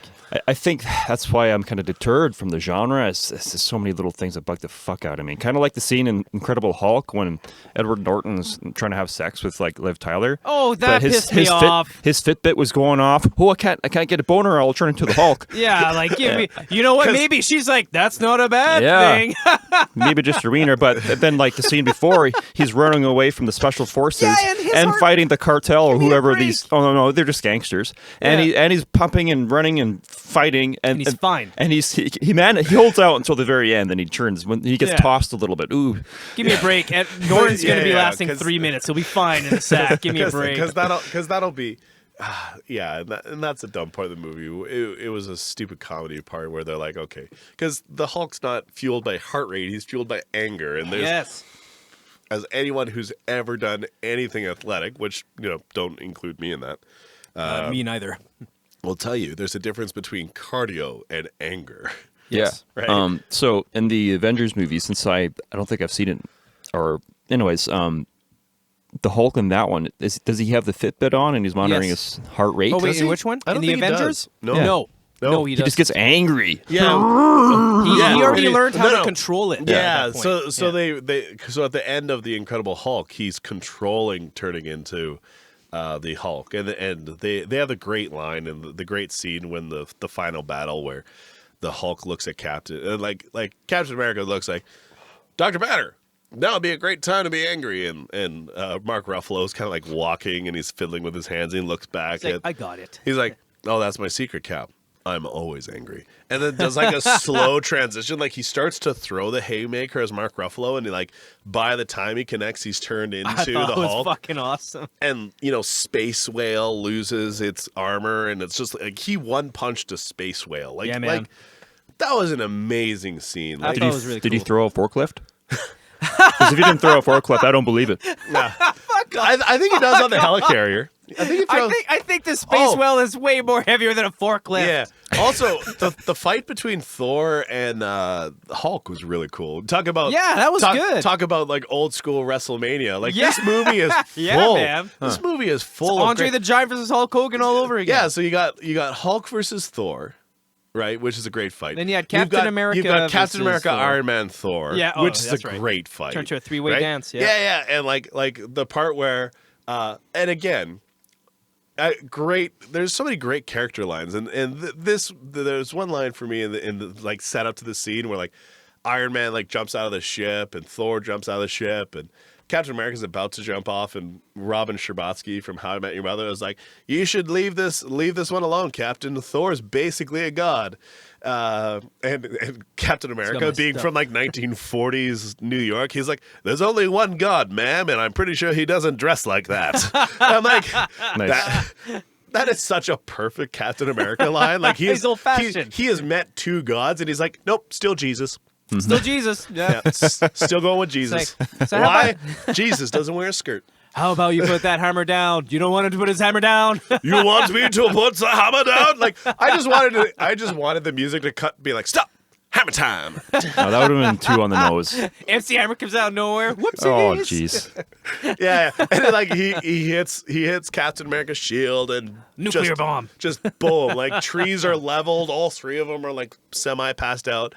Loki's just sitting there. It's like, okay, the fact that Loki didn't run away probably means we should all be worried because he wants to be captured. Why Yeah. does he want to be captured, ladies I like and that. gentlemen? It was But- a mind game. It was a yeah. mind game. No, it was a totem. It was just like the Dark Knight with how Heath Ledger's the Joker wanted to be captured. Yes. So I want to point that out. So like you said, Heath Ledger as the Joker has a dynamic role where he's kind of playful, funny, terrifying, serious, conniving, brilliant, and also Loki, the actor portrays all those aspects. So that's Yeah. that's a great villain, is being super dynamic. Yeah. And being friendly but also untrustworthy, and funny but also terrifying, and evil. I like what's his name? The guy that plays Loki, Curtis. I'll have Tom Hiddleston or Middleston. I that's actually one of my favorite characters in the movie. He's Loki? he's such a Yeah. jerk, and it's like, oh, I hate that guy. And Yeah. if he can do that in a movie, it means he's doing a great job. Okay, Thanks so for bringing that so up, Curtis. That's actually a Loki's really got a good great thing. So great villains are the heroes in their own mind, right? Yes. And that is, I think Loki is. Yeah, man. You know, like he believes he's doing the right thing, and he's got this great speech. Okay, do you got his name? Tom Hiddleston. Hiddleston. I oh, was right. hey, Cool. ding Yeah. ding. I shouldn't have second guessed myself. Yeah. So Loki's got this great speech in the beginning of the movie, and it's like where he's like, "You were born to kneel." Right, like everyone, Oh, like yeah, just look. I am here to free always you. knew. I am here to free you from freedom. Right? If you just let me make all your decisions, you will all be so much happier, and I will be such a benevolent overlord.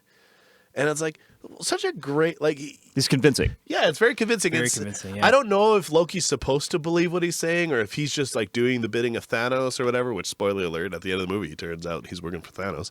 I never picked up on that. So it's like, I'm not kidding. I never picked up on that. oh, did you not watch the after the credit scene? Probably passed I out. thought Tom. they were just doing they all eat at shawarma stuff. No, the after the credits.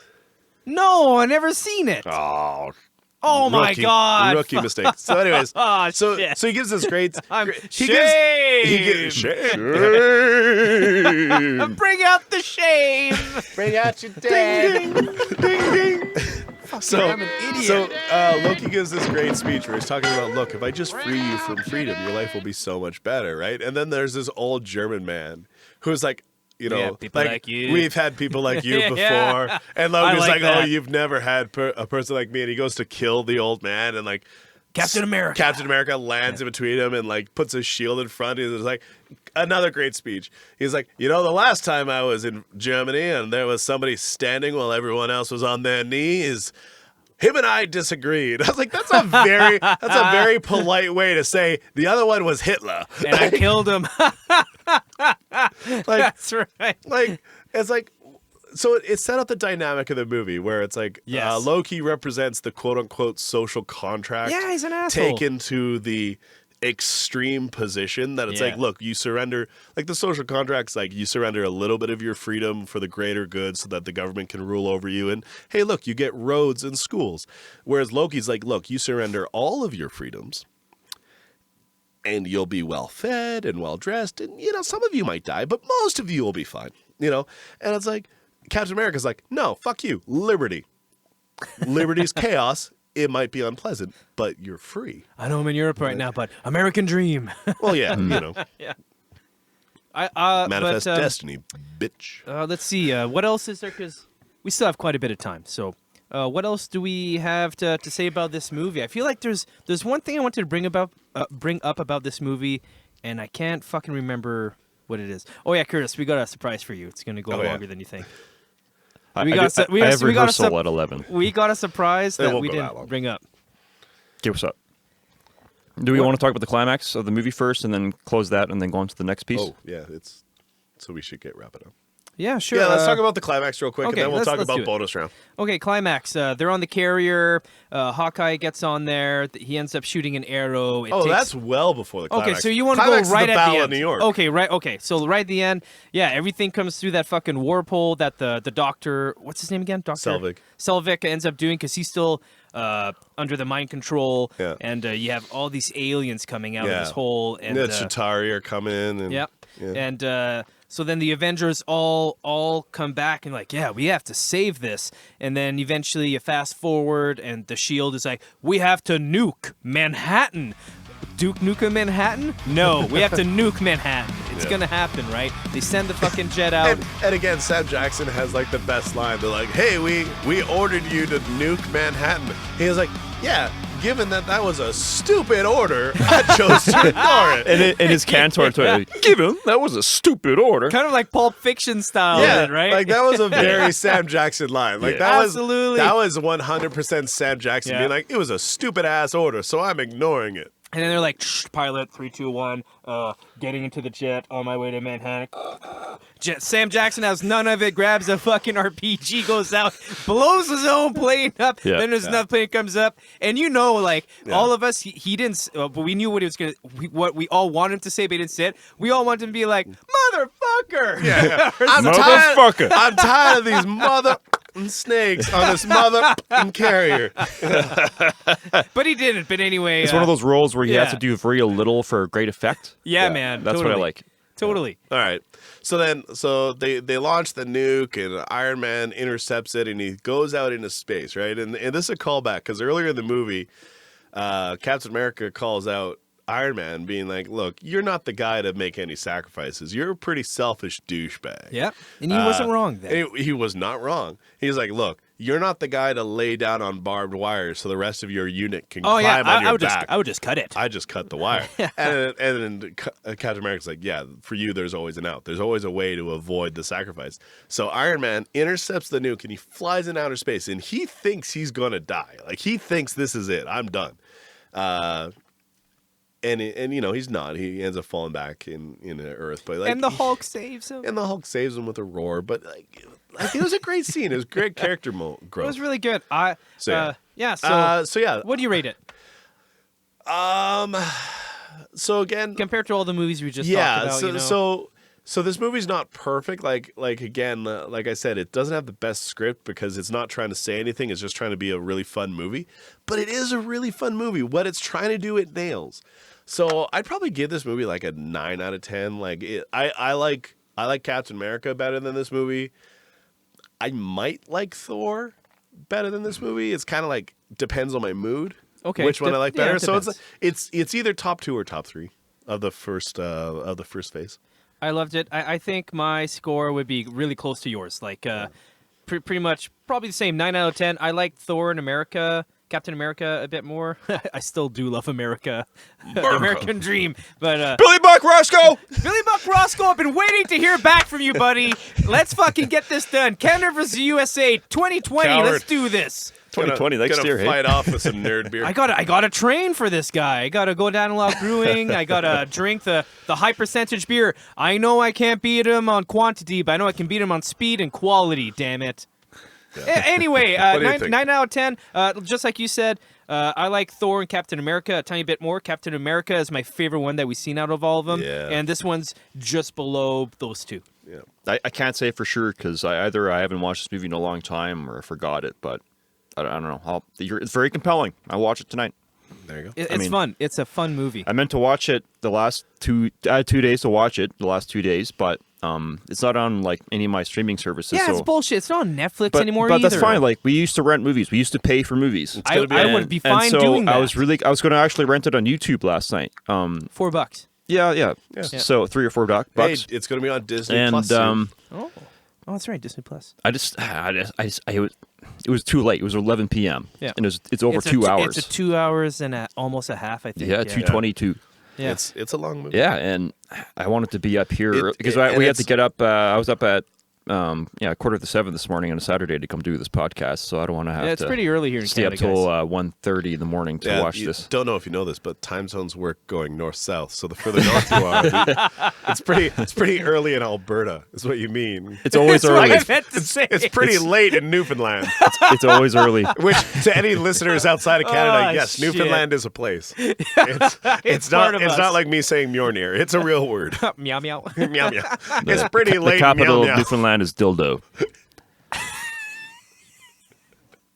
He's Anyways, not- can we anyway. get on to our last segment here? What we were going to Yeah, talk Yeah, about? so, surprise bonus round. Surprise bonus round. Woo! Insert sound effect. Woo! Da-da-da-da-da. So we're going to be talking about the first X-Men movie.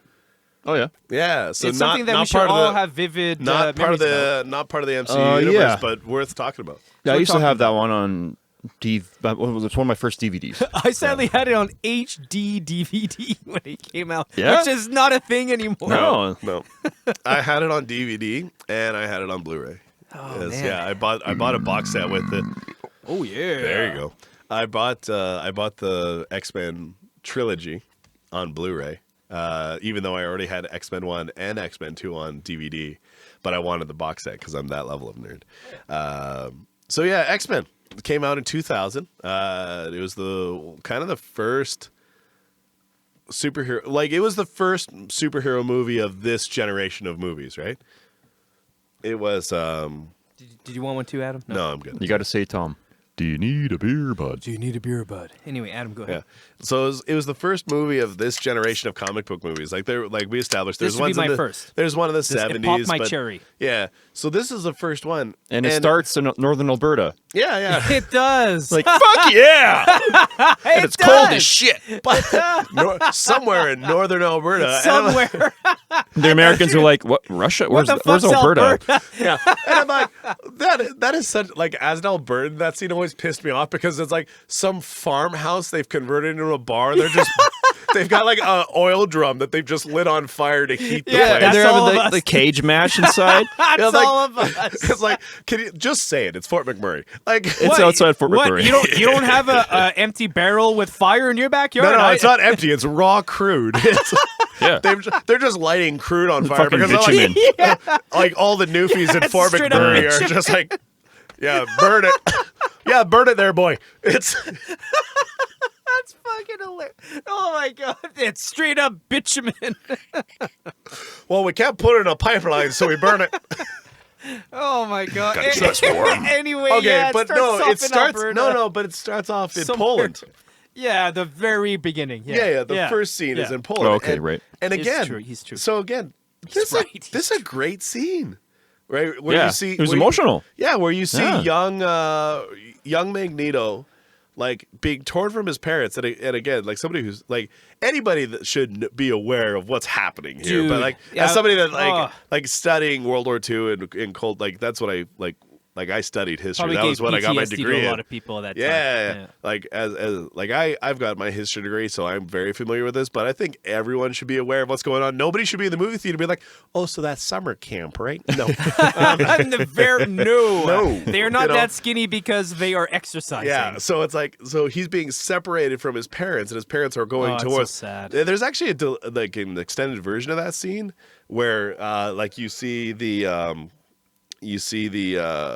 smokestack. That's, Whoa, that's dark. Where Dude, his that's parents dark. are going, like his parents are going to an incinerator in not that scene. It's snowflakes like, coming wow. down. it's It's like very sad. ooh, that is no longer PG-13. But no, I mean, it is PG-13 because kids wouldn't Oh yeah, understand no, that. those guys aren't dead. they're No. making s'mores.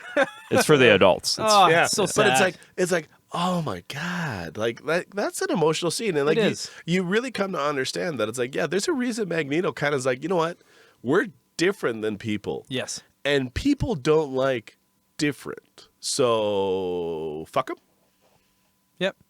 right? Like, Yeah. that. And so, who plays Magneto in this movie again? Ian Ian McKellen. He is McKellen. still alive. It's the guy who does Gandalf, right? Yeah. Yeah, and Yeah. he's still alive. Okay. Yeah. So Great actor. Here's the thing. So IGN did like a top 100 comic book villains of all time, like I don't know, 10 years ago, and they listed Magneto as number 1. I agree with that. the grandfather. Yeah, The Godfather. Yeah, Godfather. they said Joker number 2 and Magneto number 1, and the reason they gave Magneto number 1 is because is he actually a villain? Question mark. Right? Because yeah, he does some shady shit, right? But he's fighting for the freedom of his own people, and it's like Because you know, you said earlier, what makes a great villain is is he's when the hero of his own story. exactly. So Yeah. that's what you believe when you talk to Ian or Magneto. Yeah.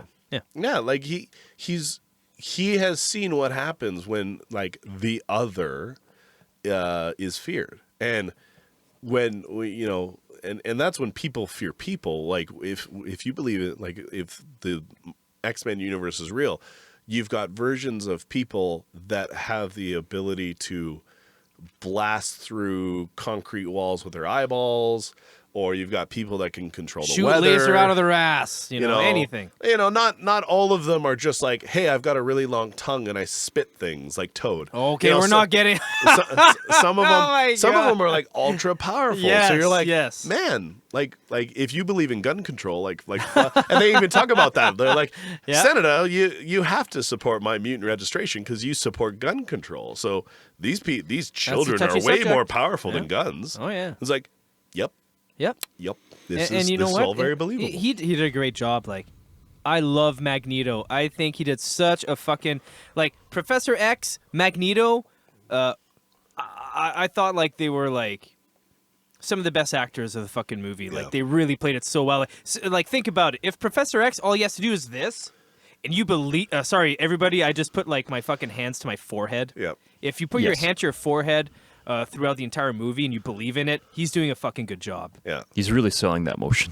Yeah, he is. Yeah. Oh, sorry, that's Jean-Luc Picard. Yes, thank you. Patrick Okay. Stewart. Yes, Patrick Stewart. Jean-Luc Picard is breaking the Prime Directive so many times in that movie. yeah, What do you mean by that? it's a Trek reference. Star Trek reference, Right. right? Because Prime Directive is the Federation will not interfere with pre-warp It's true. civilizations. Okay. Yeah, they're not allowed to do So that. he's like, Faux pas. so like Earth being pre-warp, he's like, I'm going to control your mind. Yeah.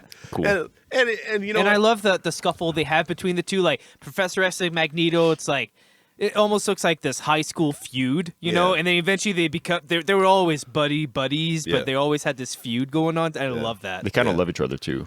yeah, well, kinda do. because Yeah. they're one of the same. They have Yeah. the same goal. yeah. So Right. is there a point to this? This is the last segment. Is this the whole segment, or Yeah. Yeah. We're you're just talking about- discussing? This it's is like it's a the bonus, bonus round. The Yeah, bonus bonus round. movie. Talking about the non-MCU movie and Oh, okay, cool. yeah, Because technically Yeah. it's not, it wasn't part of the Marvel universe Yeah. yet. Yeah, yeah. right on. But yeah, like I love this movie. I think this I have is mixed emotions about it. Oh, I'm very mixed. I'm confused. I'm okay. very Other than Halle confused. Berry, I love this movie. It's because it's a prototype for the genre. Yeah. Hey, what's wrong with exactly. Storm? I thought Halle Berry did a great... Storm's great. Halle Berry's awful. Okay. Why is that?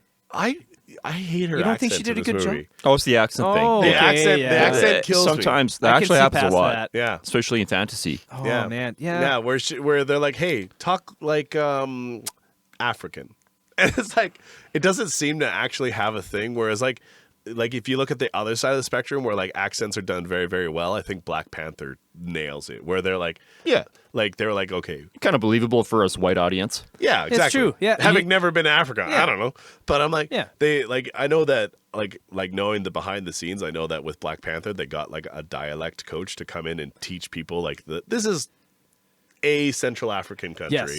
Yes. You're going to talk like this because we're just assuming this is where Wakanda actually is. Whereas I think with Halle Berry, they're like, can you just sound African? And she was like, so this? And they're like, yeah, sure, why not? And it seemed to change. Yeah. It changed. Yeah? It did through the movie. Throughout the movie. It's Oh. like, Yes. like, so the first one, she's got an accent. The second one, she 100% doesn't. And the doesn't, third one, period. it seems to like It went back. go like halfway in between where she's like kind of New Yorker, kind of African. And I'm like, Yeah. And you know what? It can work. Like here in Canada, guys, if you're from out west, you will hear a difference from more when you go out east, and that's because out east you're gonna have a very big French population, and then further out east you have what we would call here the Newfies. So, and it's nothing against Newfies, but you can barely understand them. we It's also not have their fault. Newfies in Fort Mac. So It's true. They come here to work. that's the half capital the of, year. That's the capital of Newfoundland. But then also same thing with the states. You'll have like Westerners. You'll have people out east. oh, you'll don't have forget, Southerners. y'all got Southerners Yeah. down there. And LI. Yeah, and LA. LA. But then here's the thing: in Africa, Where do people say I want my Boyd? What's all the, so this is what I wanted to segue into. In Africa, it's a place that is so like rich of culture. It's been around forever. yes. And there is, it's a very complex continent. Like Yeah. there, I don't know if you guys know about this or you're educated, but places, republics, because they're not states, republics and countries, technically it would be a country, they change names through coups, Yeah. through religion. If you don't like my religion, and I don't like your religion, anyway, I don't want to get into this, but every single little place there has a different accent from one another. So Yeah. to like throw like everything into one barrel and say, okay, yeah, I'm from Africa, this is what I sound like, it's going to be tough to pull off. So you do need somebody from there to coach you, because you're not going to be able to figure out what the fuck you're doing. And I appreciate what they did for the first movie, but then to go to, I don't want to segue into this, but to go to the second movie where she has nothing, and third movie where she does have an accent again, it makes no fucking sense. It makes no fucking sense That's at all. such a Hollywood thing to do. Yeah. It's stupid. But anyway, so yeah, Magneto, Professor X, love those guys. Yeah. I hated the water guy. I thought they did, what's his name? The water guy. The guy who like... Hydro Man. Are you talking the guy that creates like whirlpools? No, Moist Man. the guy who was like in a jail. And he's the senator, Senator Kelly. Yeah, he turns into a jellyfish. Yeah. Like, I thought that they didn't explain that well enough. Like I didn't know what was going on. I loved how they brought Wolverine into it, and they explained like, hey, you know, this guy's made of adamantium. Oh my god, Adamantium. I still can't say that. Yeah. And I loved how they like, you know, here's his dog tags, and he was dipped into this pool, and you know, I love how they explain you make it sound a like lot it's of the pain hot and springs. suffering. He's just slowly dipped into the hot springs with adamantium. Oh, this is not Moderately it's injected uncomfortable onto but his pleasing.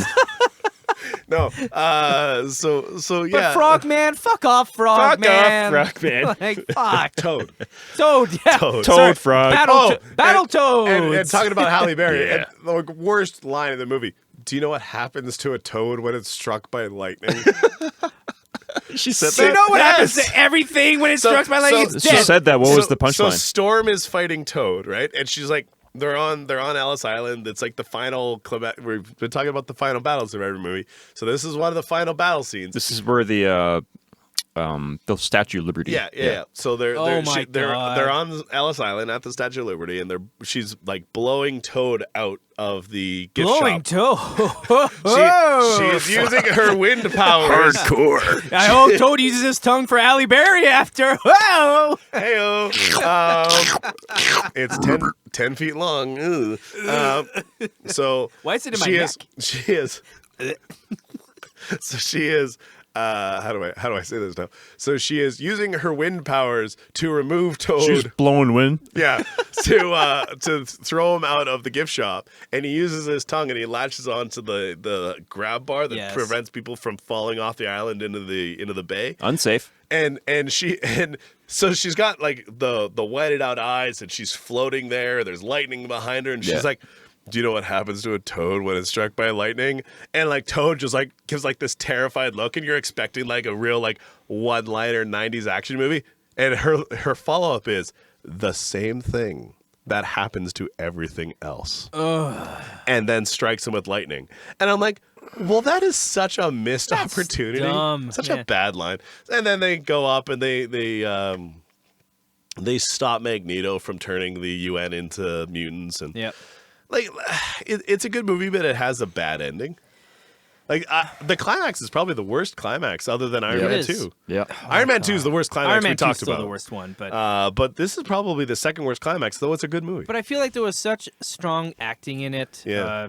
Like you have a really good cast. You've in this got movie. amazing actors. You got And they Patrick all did a Stewart, good you've job. got Ian McKellen, you've got Hugh Jackman,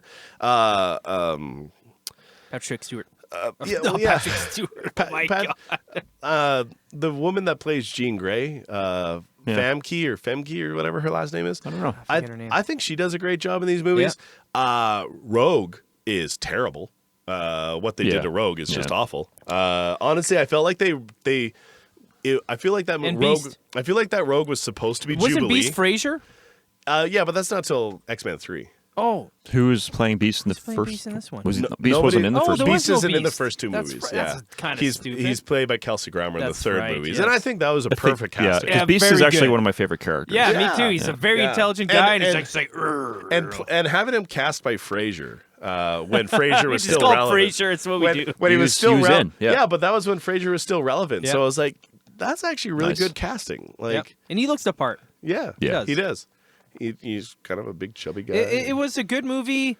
The fighting scenes at the time I recalled, I thought they were really good. I think what I didn't like was like a lot of stupid scenes that shouldn't have been in Rebecca there. Romaine Stamos as Mystique. Yeah. She was good. Oh man, I'm pretty sure there's a lot of hours online that a lot of young kids spent some